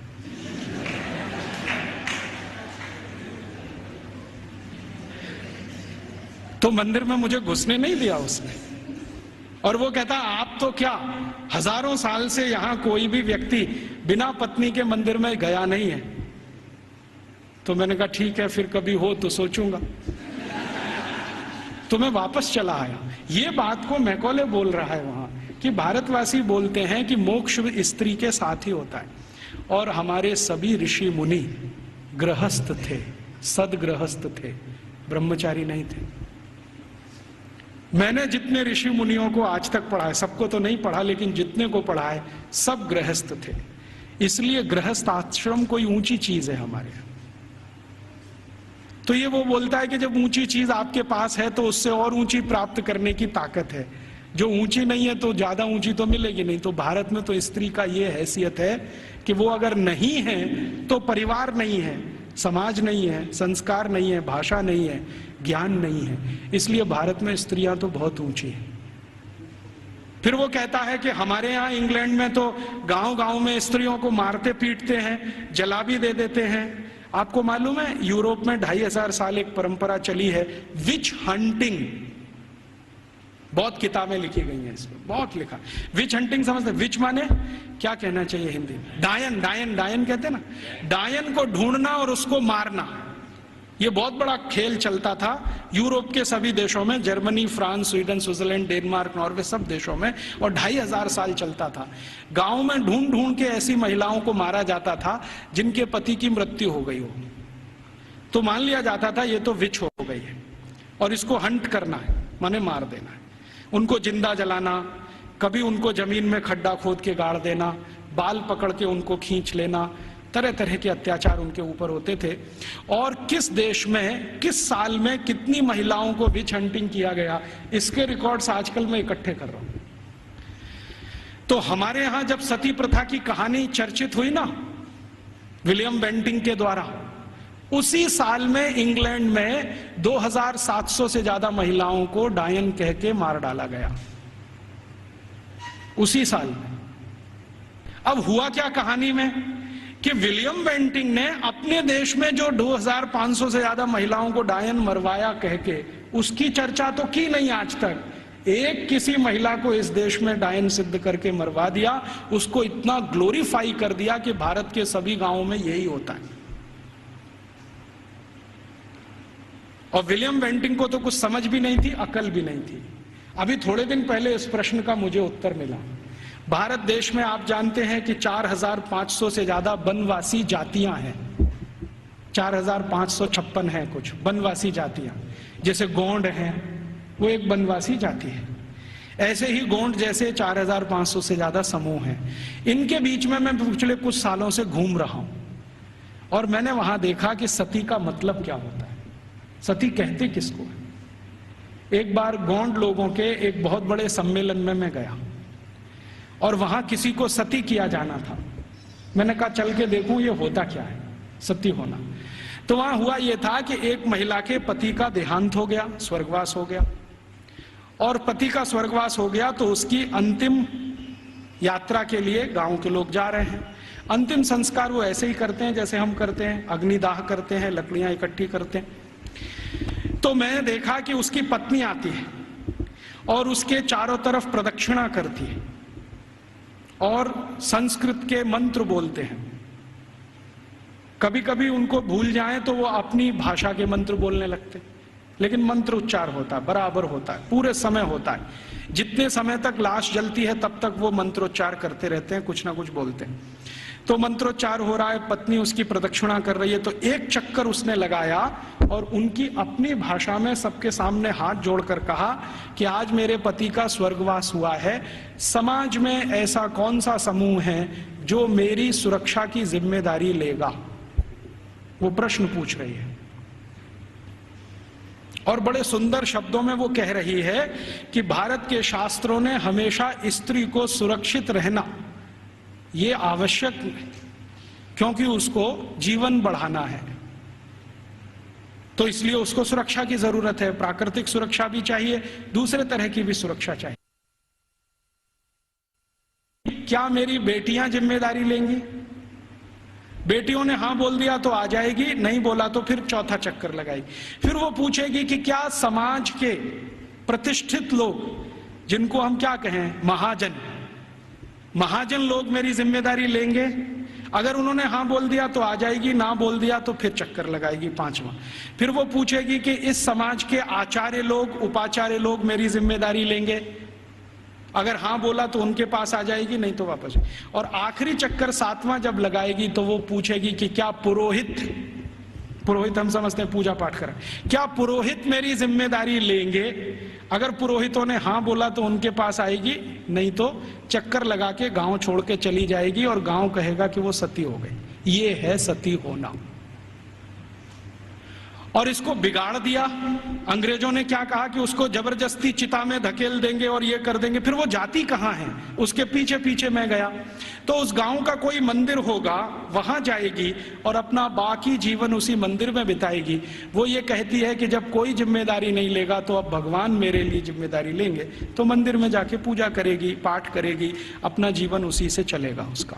और जैसे ही वो मंदिर में जाके पाठ पूजा करने लगेगी तो समाज की आदरणीय हो जाएगी और सब उसको साष्टांग दंडवत प्रणाम करेंगे। फिर हम गोंड लोग कहेंगे कि ये हमारी सती है। हम उसको एक्सप्लेनेशन क्या देंगे? वो पति के साथ जिंदा जला दी गई, वो सती है। सती होना कोई ऊंचा कर्म रहा है इस देश में, हम उसको समझ नहीं पाए। अंग्रेजों ने जो डिस्क्रिप्शन दे दिया उसी को अंतिम मान के हमने अपना मान लिया कि ऐसा ही कुछ होता होगा। ये होता है, और ये सिर्फ गोंडों में ही नहीं होता, भीलों में भी होता है। गोंड हैं, भील हैं, जितने तरह की जनजातियां हैं, ज्यादातर में ये होता है। तो मैकॉले कह रहा है कि भारत में तो स्त्रियों का स्थान बहुत ऊंचा है, परिवार में ऊंचा है, समाज में ऊंचा है, भाषा उनके यहां से निकली है, फंक्शनल नॉलेज उन्होंने समाज को दिया है, इसलिए इनके लिए तो सब कुछ विशेष होता है। इसलिए गुरुकुलों में आचार्य स्तर पर बहुत स्त्रियां हैं, ये हैरानी की बात नहीं। वो कहता हमारे समाज में उल्टी स्थिति है, स्त्रियों का स्थान सबसे नीचे है, इसलिए हमारे यहाँ हर काम में वो सबसे पीछे है। तो इस तरह की कुछ बातें हैं जो मैकॉले के डॉक्यूमेंट्स बताते हैं, और विलियम एडम ने इससे भी ज्यादा कुछ खोज की है, और उसके डॉक्यूमेंट्स इससे भी आगे की कई बातें बताते हैं कि भारत के ये जो गुरुकुल हैं, इन गुरुकुलों का योगदान क्या है समाज में। तो विलियम एडम ने एक गुरुकुल की कहानी लिखी है अपने दस्तावेजों में। आंध्र प्रदेश में कावेरी नदी के पास विशाखापट्टनम से थोड़ा दूर एक गुरुकुल है, उसका नाम गांव का मैं भूल रहा हूं। तो वो गुरुकुल है, उसने क्या योगदान दिया है? तो वो कहता है विलियम एडम कि ये जो गुरुकुल है ये बहुत पुराना है, और उसके दस्तावेज पुराने हैं। 12वीं शताब्दी का वो गुरुकुल है, और वो गुरुकुल है सिविल इंजीनियरिंग का, कंस्ट्रक्शन में सिविल इंजीनियरिंग का। तो कहता है इसका योगदान क्या है? तो विलियम एडम कहता है कि इस गुरुकुल के विद्यार्थी और आचार्यों ने मिलकर कावेरी नदी पर एक डैम बनाया है, बांध बनाया है, जो दुनिया का सबसे पहला बांध है। मुझे नहीं मालूम था विलियम एडम के डॉक्यूमेंट्स पढ़ने के पहले कि दुनिया का सबसे पहला बांध भारत में बना है। फिर जैसा उसने डिस्क्रिप्शन दिया है उसको खोजते खोजते मैं पहुंच गया एक दिन, और अपनी आंखों से देख के आया कि वो डैम अभी तक जीवित है। उस डैम पर तेलुगु भाषा में एक पत्थर लगा हुआ है जिस पर तारीख है सन 1238 में वो बना है। आज से लगभग 800-825 साल पुराना है। और वो डैम की विशेषता क्या है? पत्थर और चूने से बना है। और आप जानते हैं दक्षिण भारत में सबसे ज्यादा प्रवाह वाली नदी है कावेरी। कावेरी जो है ना, पेरेनियल रिवर है, साल के 12 महीने पानी रहता है उसमें, और पानी का फ्लो सबसे तेज है, और पानी का दबाव भी उसका सबसे तेज है। तो कावेरी नदी पर जहां सबसे तेज गति से पानी बहता है, उस नदी पर बांध बना दिया। बांध की लंबाई कितनी है और उसकी चौड़ाई कितनी है? लगभग 1 किलोमीटर, 1.5 किलोमीटर के आसपास उसकी लंबाई है। 1.5 किलोमीटर लंबा बांध है। और बांध बनाया कैसा है? ऐसा है जैसे जेड होता है ना, जेड, ऐसे फिर ऐसे फिर ऐसे फिर ऐसे फिर ऐसे, जेड शेप में पूरा बांध है। तो वो वर्णन कर रहा है विलियम एडम कि ये गुरुकुल के विद्यार्थी और आचार्यों ने बनाया है। इसकी विशेषता क्या है? तो विशेषता ये है कि ये जेड शेप में है। जेड शेप में क्यों बनाया? स्ट्रेट लाइन में क्यों नहीं बना दिया? एक रेखीय रेखा में क्यों नहीं बना दिया? तो कहता है इसका जवाब मुझे नहीं मालूम क्यों बनाया। बहुत दिन मैं भी सोचता रहा कि ऐसा क्यों है। अब मेरे समझ में आया थोड़े दिन पहले कि ये जब सीधी रेखा में आप कोई दीवार बनाए और पानी बहुत तेज गति से आए तो दबाव इतना ज्यादा है कि बहुत जल्दी वो टूट जाएगा। लेकिन अगर आप उसी सीधी रेखा की दीवार को ऐसे ऐसे कर दो तो पानी का प्रेशर डाइवर्ट हो जाएगा और वो डैम कभी भी नहीं टूटेगा। अब समझ में आया कि वो 825 साल से कैसे जिंदा है। तो वो बोल रहा है कि ये एक गुरुकुल ने बनाया हुआ है, और वो गुरुकुल विशाखापट्टनम के नजदीक कभी चला करता था।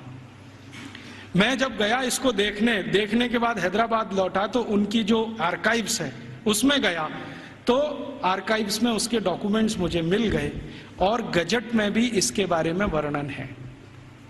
तो वो कह रहा है विलियम एडम कि भारत के गुरुकुल में पढ़ने वाले विद्यार्थी और उनको पढ़ाने वाले आचार्य कितने समाज के काम करते हैं, उसका ये नमूना है। राजा डैम नहीं बनाते, विद्यार्थी और उनके अध्यापक मिलकर डैम बना लेते हैं। और विलियम एडम लिख रहा है कि भारत में ऐसे हजारों तालाब, गांव गांव में विद्यार्थियों ने और उनके अध्यापकों ने बना दिए। ऐसी हजारों गौशालाएं गांव गांव में विद्यार्थियों ने और अध्यापकों ने बना दी। ऐसी हजारों समाज उपयोगी चीजें जैसे धर्मशालाएं, कुएं, पानी की रहट, ये सब विद्यार्थियों ने अध्यापकों के साथ मिलकर बना दिए। तो विलियम एडम कह रहा है कि भारत के गुरुकुल सिर्फ शिक्षा का केंद्र या विद्या का केंद्र ही नहीं है, ये गुरुकुल अपने विद्यार्थी और अध्यापकों के साथ मिलकर समाज के इतने बड़े काम कर रहे हैं जो वर्षों वर्षों तक भारत के लोगों के उपयोग में आने वाले हैं। तो इस तरह की थी हमारी शिक्षा व्यवस्था। अब क्या हुआ, इस शिक्षा व्यवस्था को जब मैकॉले ने पूरे ठीक से डिस्क्राइब किया लंदन में, तो लंदन में ब्रिटिश पार्लियामेंट के सभी सांसदों ने कहा कि अगर ऐसी शिक्षा व्यवस्था भारत में है तो भारत तो बहुत समृद्धशाली है, पैसे वाला है, ये हमें समझ में आता है। कई गुरुकुलों का उसने वर्णन किया है जो कृषि विज्ञान सिखाते हैं, कृषि शास्त्र सिखाते हैं। तमिलनाडु के कई गुरुकुलों का जिक्र है जिसमें कृषि विज्ञान ऐसा सिखाया जाता है जहां 1 एकड़ में 56 क्विंटल चावल पैदा होता है, उसकी विद्या वो सीखते हैं वहां पर। आज भारत में जितने भी एग्रीकल्चरल यूनिवर्सिटीज है ना, वो 1 एकड़ में 30 क्विंटल से ज्यादा धान कभी पैदा करके दे नहीं पाए, लेकिन 1835 में विलियम एडम कह रहा है कि 1 एकड़ में 56 क्विंटल धान पैदा करना तो सामान्य बात है। और ऐसी शिक्षा देने वाले, विद्या देने वाले सैकड़ों गुरुकुल भारत में। तो कुछ कृषि सिखाते हैं, कुछ मेटलर्जी सिखाते हैं, कुछ कंस्ट्रक्शन इंजीनियरिंग में सिखाते हैं, कुछ और कुछ सिखाते होंगे। ऐसे 18-20 विषयों के सारे ये गुरुकुल हैं। तो वो कह रहा है कि भारत सुखी है, समृद्धशाली है, वो इन गुरुकुलों के कारण। तो वो कह रहा है कि अब भारत को अगर गुलाम बनाना है तो इस शिक्षा व्यवस्था को जब तक हम तोड़ेंगे नहीं तब तक भारत गुलाम बनता नहीं। तो फिर उसको पूछ रहा है इंग्लैंड का राजा कि अब आपके पास क्या योजना है।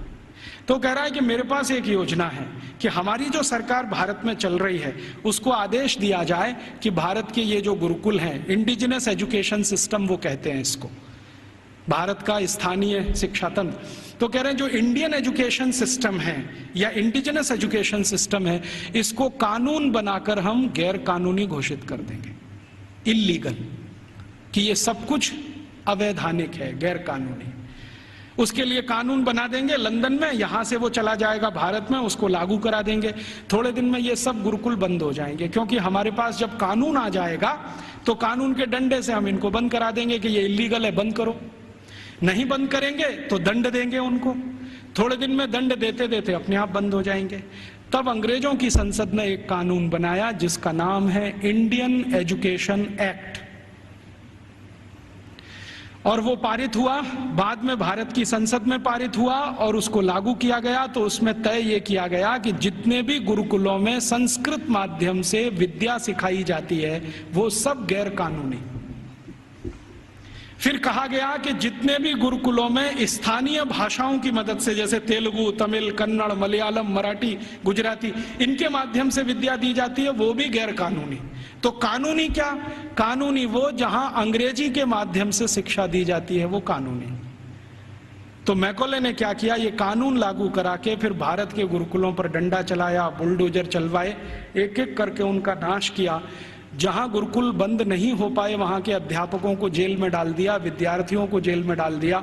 कई कई जगह तो अत्याचार इतने हुए कि अध्यापकों के हाथ काट दिए गए, सिर काट दिए गए, कई कई गुरुकुलों में आग लगा दी गई, उनके पुस्तकालय जला दिए। ये सब अंग्रेजों ने अत्याचार 100 साल तक किया, 1840 से 1940 तक। इधर वो अत्याचार करते गए, भारत के गुरुकुल खत्म होते गए। दूसरी तरफ उन्होंने कॉन्वेंट स्कूल शुरू किए जो यूरोप में आज भी चलते हैं और किसी उद्देश्य की पूर्ति के लिए चलाए जाते हैं। मैं आपको एक इंटरेस्टिंग बात और बता दूं कि जो अंग्रेजी दस्तावेजों का मैं अध्ययन कर रहा हूं उसमें से एक और दस्तावेज है, ये कॉन्वेंट क्या होता है। यूरोप में एक बहुत खराब परंपरा है जो अभी 1950 तक चलती रही। जैसे स्त्रियों को वोट देने का अधिकार नहीं, स्त्रियों में आत्मा नहीं, वो बैंक अकाउंट नहीं खोल सकते, ऐसी ही एक बहुत खराब परंपरा इंग्लैंड में, फ्रांस में, जर्मनी, सभी देशों में, कि बच्चों को घर में रखना नहीं, बच्चे पैदा हुए तो अनाथ आश्रम में देना, ये उनकी पुरानी परंपरा है। और कई लोगों ने तो क्या किया है कि बच्चों को पैदा होते ही घर के बाहर टोकरी में रख दिया, कि अनाथ आश्रम का कोई आएगा उठा ले जाएगा, लेकिन कई बार कुत्ते उठा ले जाते हैं उसको, भेड़िए उठा ले जाते हैं। यूरोप का जो आधुनिक फिलोसोफर्स में एक माना जाता है ना, रूसो, उसके 5 बच्चे पैदा हुए, 4 को उसने ऐसे ही छोड़ दिया घर के बाहर टोकरी में रख के, 2 को कुत्ते खा गए, 2 को अनाथ आश्रम वाले ले गए। यूरोप में ये बहुत पुरानी परंपरा है बच्चों को लावारिस छोड़ना। क्यों छोड़ना? तो प्लेटो कहता है कि स्त्री और पुरुष के आनंद के क्षणों में बच्चे बाधा हैं, इसलिए मत रखो घर में। ये प्लेटो की शिक्षा है। वो कहता है कि अच्छे नहीं है बच्चे घर में रखना। और वो ये कहता है कि जीवन का चरम तो आनंद ही है, और वो भी शरीर का आनंद है। वो कहता है जीवन तो इसी के लिए मिला है कि हम शारीरिक आनंद की प्राप्ति करें, और बच्चे इसमें बाधा हैं, तो बच्चों को रखना नहीं घर में, तो छोड़ देना। तो वहां बच्चे छोड़ने की परंपरा है। अब बच्चे छोड़े जाते हैं तो राजा उनकी व्यवस्था करे छोड़े हुए बच्चों की। तो राजा कुछ संस्थाएं खड़ी करता है, उन संस्थाओं को कॉन्वेंट कहते हैं। कॉन्वेंट माने लावारिस बच्चों को पालने वाली संस्थाएं, अनाथ बच्चों को पालने वाली संस्थाएं। कॉन्वेंट माने अनाथ बच्चों के स्कूल, लावारिस बच्चों के स्कूल। तो यूरोप में ये कॉन्वेंट चलते हैं। तो ये मैकॉले कह रहा है कि भारत में भी यही चलाएंगे हम। तो कोई सांसद उससे पूछ रहा है कि भारत में कोई अनाथ होता है? उसने कहा होता तो नहीं है, लेकिन हम बनाएंगे। होता तो कोई नहीं है, क्योंकि भारत में किसी बच्चे के माता पिता भी मर जाएं तो उसके चाचा चाची हैं, ताऊ ताई हैं, मामा मामी हैं, मौसा मौसी हैं, बुआ फूफा, कोई तो लेगा उसको। यूरोप में तो है माता पिता, तो भी छोड़ देंगे।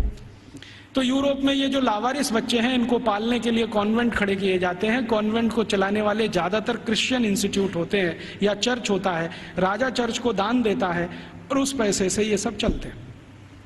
तो सबसे पहला कॉन्वेंट इस मैकॉले ने भारत में खुलवाया, कलकत्ता में।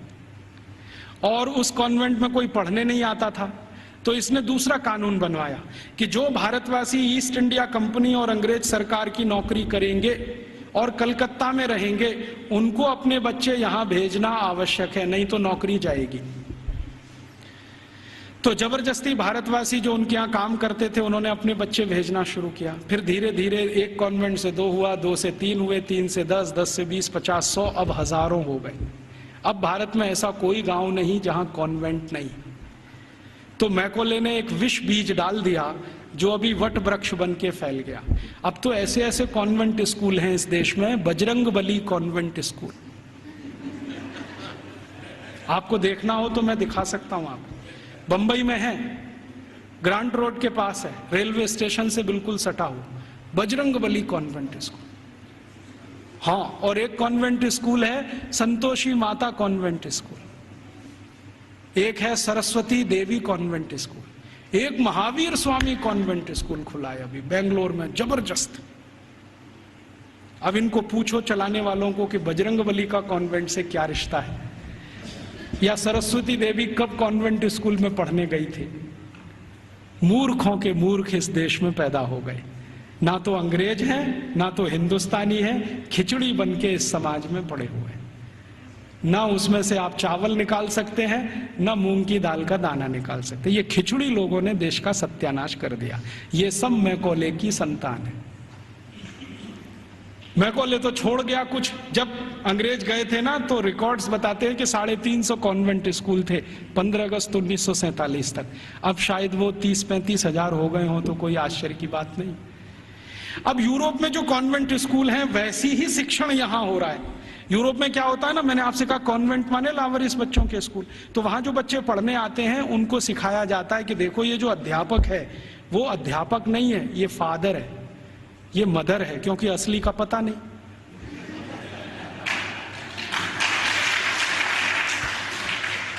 असली का तो कुछ पता नहीं, लावारिस है, किसका है बाप उसका और कौन है उसकी माँ। तो स्कूल में जो पढ़ाने वाले होते हैं ना टीचर, तो पुरुष है तो फादर, माने ओल्ड एज है तो फादर, और यंग एज है तो ब्रदर, और ओल्ड लेडी है कोई तो मदर, और यंग लेडी है तो सिस्टर। तो कॉन्वेंट में उनको बुलवाते हैं, ये फादर है, ये मदर है, ये ब्रदर है, ये सिस्टर है, क्योंकि असली नहीं है। अब हमने भारतवासियों ने बिना सोचे नकल कर लिया उसका। हमारे यहां तो घर में है असली, और कॉन्वेंट में जा रहा है बच्चा तो वहां हो गए नकली। और वहां उसको मदर फादर ही बोलना पड़ता है। अब भारतीय परंपरा में यह है कि किसी बच्चे की दो माताएं तो हो सकती हैं, बाप दो नहीं होते कभी। भगवान कृष्ण की दो माताएं थी, एक ने जन्म दिया, एक ने पाला। रामचंद्र जी मानते हैं कि मेरी तीन माँ हैं, एक ने जन्म दिया है, बाकी दो प्रेम दे रहे। तो माताएं दो हो सकती हैं, तीन हो सकती हैं, बाप हमेशा एक ही होता है। अब हमारे कॉन्वेंट में पढ़ने वाले नौनिहालों के हर एक के दो दो बाप हैं। एक तो घर में है असली और दूसरे हैं वहां नकली। और मैं आपको अंग्रेजी की एक शब्द की व्याख्या करता हूं। अंग्रेजी में एक शब्द होता है जो गाली के रूप में इस्तेमाल किया जाता है, बास्टर्ड। बास्टर्ड वही होता है जिसके दो बाप होते हैं।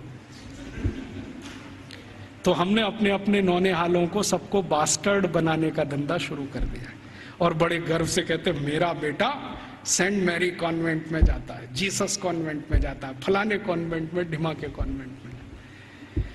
फिर उन कॉन्वेंटों में बड़ी बड़ी विचित्र विचित्र चीजें सिखाई जाती हैं। आजकल सिखाया जाता वैलेंटाइन डे, सेलिब्रेट करो वैलेंटाइन डे। ये वैलेंटाइन का किस्सा क्या है? वैलेंटाइन का किस्सा ये है कि यूरोप में, मैंने कहा ना बच्चों को साथ रखने की परंपरा नहीं है, ऐसी ही एक बहुत खराब परंपरा है बिना शादी के साथ रहने की। एक शब्द चलता है यूरोप में, लिव इन रिलेशनशिप, माने शादी तो करनी नहीं है लेकिन साथ में रहना है। और ये क्यों ऐसा है? इसमें छुटकारा आसान है, सवेरे किया शाम को निकल गए, कहीं दूसरे के घर में घुस गए, फिर तीसरे के, फिर चौथे के। तो जैसे कुत्ते घूमते रहते हैं ना, ऐसे। लिव इन रिलेशनशिप माने कुत्ता संस्कृति। लेकिन मुझे कई बार लगता है भारतीय कुत्तों से भी ज्यादा खराब यूरोपियन कुत्ता संस्कृति। भारतीय कुत्ते फिर भी थोड़े वफादार हैं, यूरोप वाले तो उतने भी नहीं है। तो ये लिव इन रिलेशनशिप का चक्कर बहुत है। और आपको सुनकर आश्चर्य होगा कि पहले से और आज तक यूरोप की 70% प्रजा बिना शादी के रहती है, बिना शादी के रहते। आप अभी भी जाके देख लो, लंदन में, पेरिस में, कहीं भी। अमेरिका में तो ये प्रतिशत 78% है, बिना शादी के रहते हैं। अब बिना शादी के रहते हैं तो पत्नियां बदलती हैं, माफ करो पत्नी तो हो ही नहीं सकती, स्त्रियां बदलती रहती हैं। उनको वो विचित्र विचित्र नामों से संबोधित करते हैं। इंग्लैंड में एक नाम चलता है Mrs Lloyd, Mrs Topno, Mrs ये, मिसिस वो, माने ये उसकी रखेल है जिसके नाम से कहा है। मिसिस माने पत्नी को छोड़कर कोई भी महिला जिसके साथ आप बिस्तर शेयर करते हैं वो सब मिसिस होती है। तो वहां तो ये है सारा खेल, स्त्रियां तो शादी के बिना, पुरुष तो शादी के बिना। तो कभी कभी बीच बीच में यूरोपियन लोगों को कुछ अच्छे विचार भी आ जाते हैं। तो चौथी शताब्दी में, आज से लगभग 1600 साल पहले, एक व्यक्ति पैदा हो गए रोम में, उनका नाम था वैलेंटाइन। वो चर्च के पादरी हो गए। उन्होंने भारत का साहित्य कुछ पढ़ा। भारतीय साहित्य बहुत जगह फैला है, हम सब जानते हैं। तो वो पढ़ लिया, उनके विचार बदल गए। उनका कहना है कि सबको शादी करके ही रहना चाहिए। और वो प्रचार करने लगे गांव गांव घूम के कि भाई शारीरिक संबंध बनाओ तो पहले शादी करो। तो राजा जो था उस समय, क्लॉडियस नाम का एक राजा था रोम में, वो कहता था आप ये क्या बकवास करते हैं? वो कहते थे ये बकवास नहीं है, बहुत अच्छी जीवन पद्धति है। पूर्वी भारत में, पश्चिम भारत में, सब जगह यही चलती है। वहां के लोग बहुत अच्छे हैं, स्त्रियां बहुत अच्छी हैं, आप भी अगर इसमें आ जाओ तो बहुत अच्छा होगा, बीमारियां कम हो जाएंगी वगैरह वगैरह, समाज व्यवस्थित हो जाएगा। तो वो घूमते थे गांव गांव, प्रचार करते थे भाई शादी करो, शादी करो, शादी करो। और राजा जो होता था वो रोकता था कि शादी क्यों करना, हमारी तो परंपरा है बिना शादी के रहना।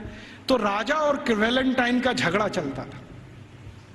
तो वैलेंटाइन साहब क्या करते थे कि जो भी शादी करने को तैयार हुआ उसको अपने चर्च में बुलाते थे और उसकी शादी करते थे।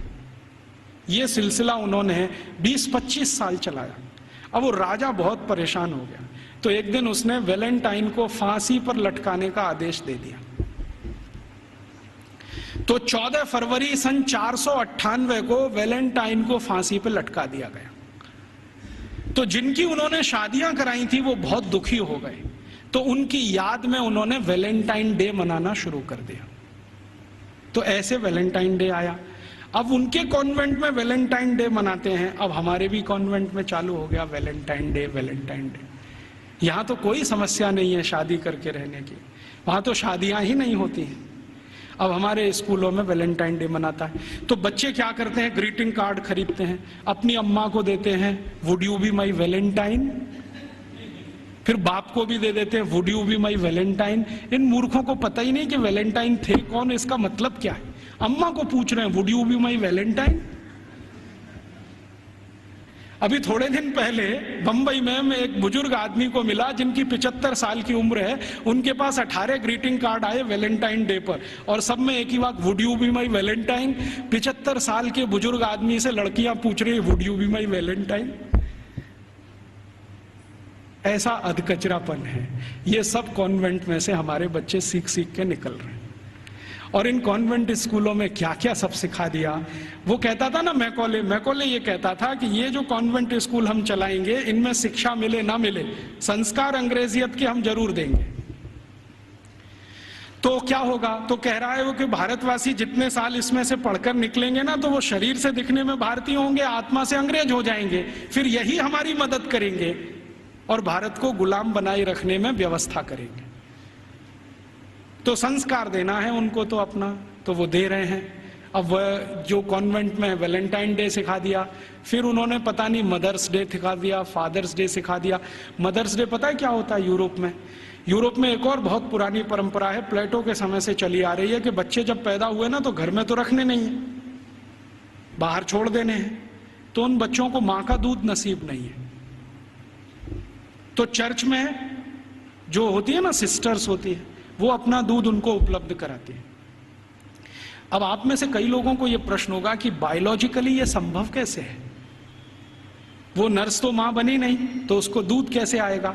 लेकिन अभी आधुनिक विज्ञान ने यह सिद्ध कर दिया है कि कोई बच्चा लगातार 2-3 दिन तक बिना विवाहित किसी महिला को लगातार स्तनपान करे तो चौथे 5वें दिन से दूध आना शुरू हो जाता है। तो उनके यहां नर्सिंग जो होती है वो सिस्टर्स के द्वारा होती है या नर्सिस के द्वारा होती है, मां नहीं करती है। लेकिन कभी कभी साल में कोई एक दिन मनाना हो तो वो मदर्स डे मनाते हैं, जिस दिन मां अपने बच्चे को दूध पिलाने के लिए वहां जाती है कॉन्वेंट में, तो उनके यहां मदर्स डे होता है। ऐसे ही उनके यहां फादर्स डे होता है। फादर्स डे का चक्कर क्या है, यूरोप के बच्चे वैसे तो घर में रहते नहीं, जो गलती से किसी ने रख लिए तो उनको अपने बाप के साथ खाना खाने का अधिकार नहीं है। डाइनिंग टेबल पर अपने बाप के साथ वो नहीं बैठ सकते। बाप अपने डाइनिंग टेबल पे खाना खाएगा दोस्तों के साथ, जब वो चला जाएगा खाना खा के तो बाद में बच्चे डाइनिंग टेबल पे बैठते हैं। लेकिन साल में कोई एक दिन वो फिक्स करते हैं जब बच्चे बाप के साथ बैठे डाइनिंग टेबल पर, उस दिन वो फादर्स डे मनाते हैं। अब उनके मदर्स डे, उनके फादर्स डे, उनके ब्रदर्स डे, उनके सिस्टर्स डे या उनका वैलेंटाइन डे, उसके पीछे कुछ कहानियां हैं।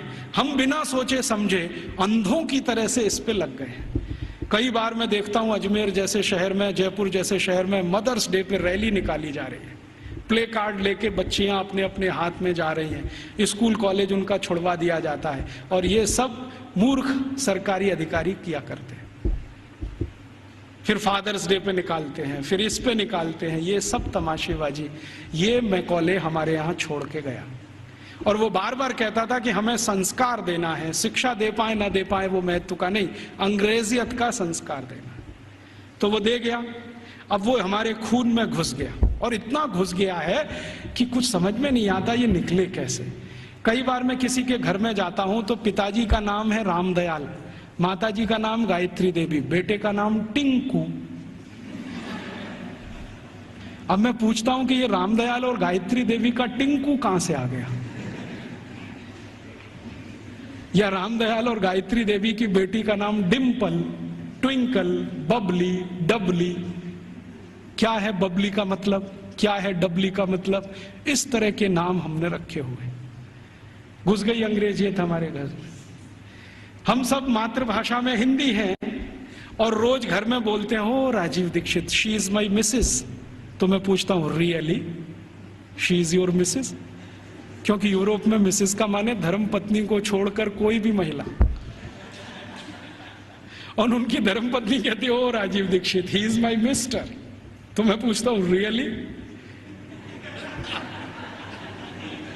क्योंकि यूरोप में मिस्टर का माने पति को छोड़कर कोई भी पुरुष,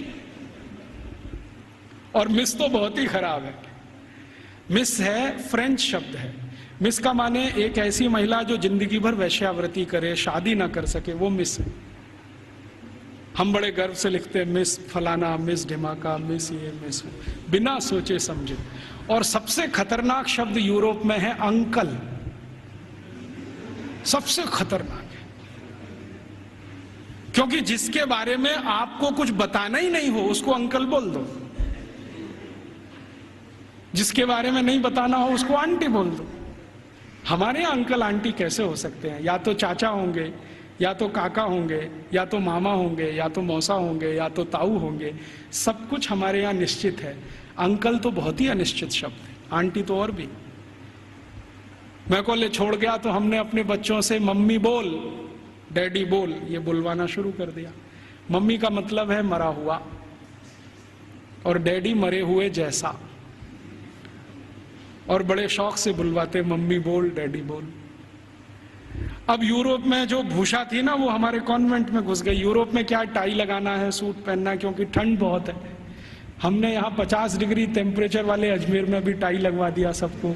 इतनी भयंकर गर्मी है, अंदर से पसीना पसीना हो रहा है। और कभी कभी तो रोज मैं ये दृश्य देखता हूँ, एक दूल्हे राजा जून की गर्मी में शादी करने जा रहे हैं, 3 पीस सूट और टाई लगा के घोड़े पे चढ़ के बैठे हुए हैं। उनको पूछो, भाई तुमको सुपर इडियट बनने का यही दिन मिला है? कहता है, राजीव भाई एक दिन तो कर लेने दो, तो तुमको यही दिन मिला है अपनी शादी का? ऐसे हमारी भाषा बदल दिया, भूषा बदल गया, भोजन बदल गया। कॉन्वेंट स्कूलों से बच्चे सीख रहे हैं पिज्जा खाओ, बर्गर खाओ, हॉट डॉग खाओ, कोल्ड डॉग खाओ, चाउमीन खाओ, नूडल्स खाओ। तो उनका भोजन, उनकी भाषा, उनकी भूषा, उनका भजन, रॉक म्यूजिक, पॉप म्यूजिक, सब कुछ घुस गया। अब ये कर दिया, सब बंटा था। अब ना तो हम भारतीय रह पाए, ना अंग्रेज बन पाए। अगर कोई सभ्यता खिचड़ी बन जाए, उसका भविष्य बहुत खराब होता है। मुझे कई बार ऐसा लगता है कि या तो हम भारतवासी पूरी ताकत लगा के अपने को अंग्रेज बना लें, नहीं तो पूरी ईमानदारी से भारतीय हो जाएं। ये अधकचरे ना रहें बीच में, क्योंकि इस अधकचरेपन ने हमारी जनरेशन्स को, पीढ़ियों को खत्म कर दिया। तो इस अंग्रेजियत के शिक्षा तंत्र ने जो यूरोप से आया, क्या किया है आज हमारे देश में।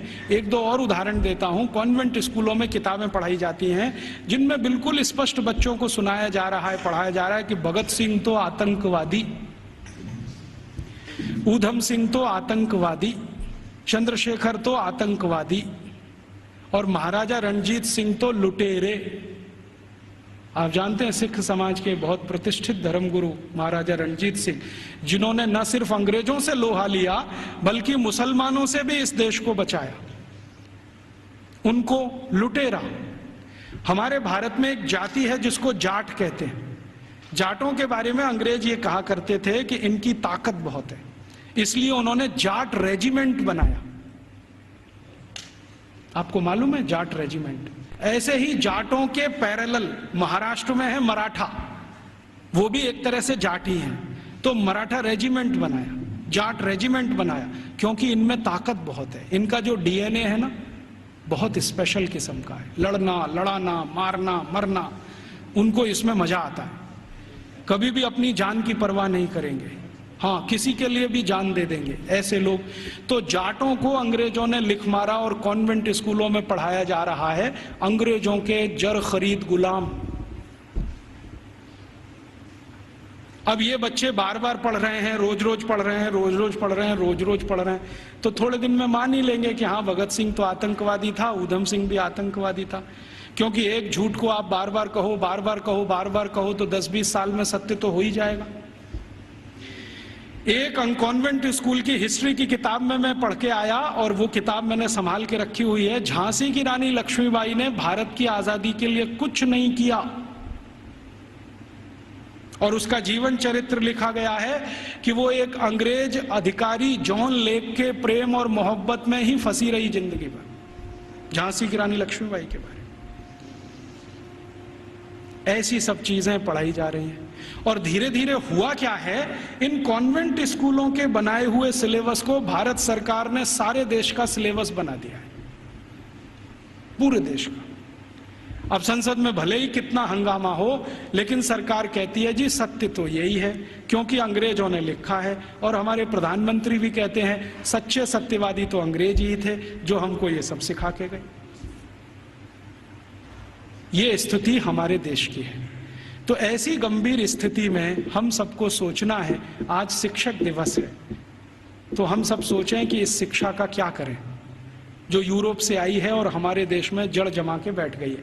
मुझे बहुत कष्ट होता है आपको ये बताते हुए कि भारत में जो कॉन्वेंट स्कूल चल रहे हैं, आप जानते हैं इनके पास सबसे ज्यादा भूमि है भारत देश की। मैंने संसद में एक प्रश्न करवाया था, आप यहां बैठे हैं, मेरे एक दोस्त हैं अखिलेश कुमार करके गोरखपुर से, और सॉरी उसके पास के क्षेत्र से सांसद हैं। मैंने कहा जरा ये पूछ तो लो कि भारत में सरकार के बाद किसके पास सबसे ज्यादा जमीन है। तो उत्तर आया कि सरकार के बाद सबसे ज्यादा जमीन चर्च और उनके कॉन्वेंट स्कूलों के पास ही है। रेलवे से भी ज्यादा जमीन इनके पास है। और हजारों हेक्टेयर जमीन एक एक रुपए के लीज पर दी गई है। हजारों हेक्टेयर, 1 रुपए का लीज, 2 रुपए का लीज, माने साल में वो 1 ही रुपया देते हैं, हजारों एकड़ जमीन भारत की इस्तेमाल कर रहे हैं और उनकी मिल्कियत है। 1820 से अंग्रेजों की सरकार ने ये जमीन देना शुरू किया, 2006 तक ये आबाद गति से चालू है। हमारी ही जमीन है, हमारा ही पानी है, हमारे ही संसाधन है। पहले मैं क्या सोचता था कि इन कॉन्वेंट स्कूलों में डोनेशन बहुत देती होगी सरकार, लेकिन संसद में एक जब सवाल करवाया तो पता चला कि सरकार का डोनेशन तो 10% ही है, बाकी समाज का डोनेशन। अकेले मैं मुंबई का आंकड़ा आपको दे रहा हूं, बंबई में जितने कॉन्वेंट स्कूल चलते हैं उसमें 92% हिंदू समाज के लड़के लड़कियां पढ़ते हैं, 92%। 2.5% क्रिश्चियन समाज के हैं और बकाया में मुसलमान हैं। ये है स्थिति। तो 92% विद्यार्थी हिंदू समाज के जो पढ़ते हैं बंबई में कॉन्वेंट स्कूलों में, वो सब विद्यार्थी के माँ बाप 1 साल की फीस के रूप में 18,000 करोड़ रुपए देते हैं। आप सोचते हैं ये रकम कितनी बड़ी है? राजस्थान सरकार के बजट का लगभग आधा बंबई, सिर्फ बंबई के कॉन्वेंट। फिर कलकत्ता के कॉन्वेंट, मद्रास के कॉन्वेंट, हैदराबाद के कॉन्वेंट, दिल्ली के, इन सबको मैंने जोड़ना शुरू किया। फिर B क्लास सिटीज के कॉन्वेंट, जैसे अजमेर है, जयपुर है, ऐसे शहर। फिर C क्लास। कुल कॉन्वेंट स्कूलों में साल का भारतीय समाज के द्वारा 1 लाख करोड़ रुपए से ज्यादा का डोनेशन और फीस दी जा रही है। हमसे पैसा ले रहे हैं और हमारे ही बच्चों का दिमाग घुमा रहे हैं। और ऐसे ऐसे दिमाग घुमाए जाते हैं। एक कॉन्वेंट स्कूल के खिलाफ मैंने मुकदमा दाखिल किया हुआ है गुजरात हाई कोर्ट में। मामला क्या था, छोटे छोटे बच्चे वहां पढ़ने को आते हैं, तो उन बच्चों को लेने के लिए बस जाती है, तो ड्राइवर को कहा जाता है कि जानबूझ के बस बंद कर देना। तो कभी भी वो ड्राइवर बस बंद कर देता है। फिर बच्चों को कहता है देखो बस खराब हो गई, तुम्हारे भगवान का नाम लो। तो बच्चे का नाम लेते हैं, हनुमान जी का, राम का, बस चालू नहीं होती। फिर वो कहता देखो तुम्हारे भगवान तो कमजोर हैं, ये तो चालू नहीं हो रही, अब ईसा मसीह का नाम लो। जैसे ही बच्चे ईसा मसीह का नाम लेते हैं वो तुरंत स्टार्ट कर देता है। तो 3-3 साल के बच्चों के दिमाग में आ जाता अरे ईसा मसीह तो बहुत ताकतवर है। फिर वो बच्चे आके अपने घर में मम्मी पापा को बोलते हैं अरे देखो हमारी बस खराब हो गई थी, हमने ईसा मसीह का नाम लिया, वो चालू हो गई। ये मैंने एक घर में एक बच्चे के मुंह से सुना, उस दिन मेरी आत्मा हिल गई। मैंने कहा ये हो क्या रहा है। आज मैं आपके यहां आने से पहले शाहपुरा एक छोटे से नगर में था, तो वहां पर राम सनेही संप्रदाय के एक बड़े संत हैं।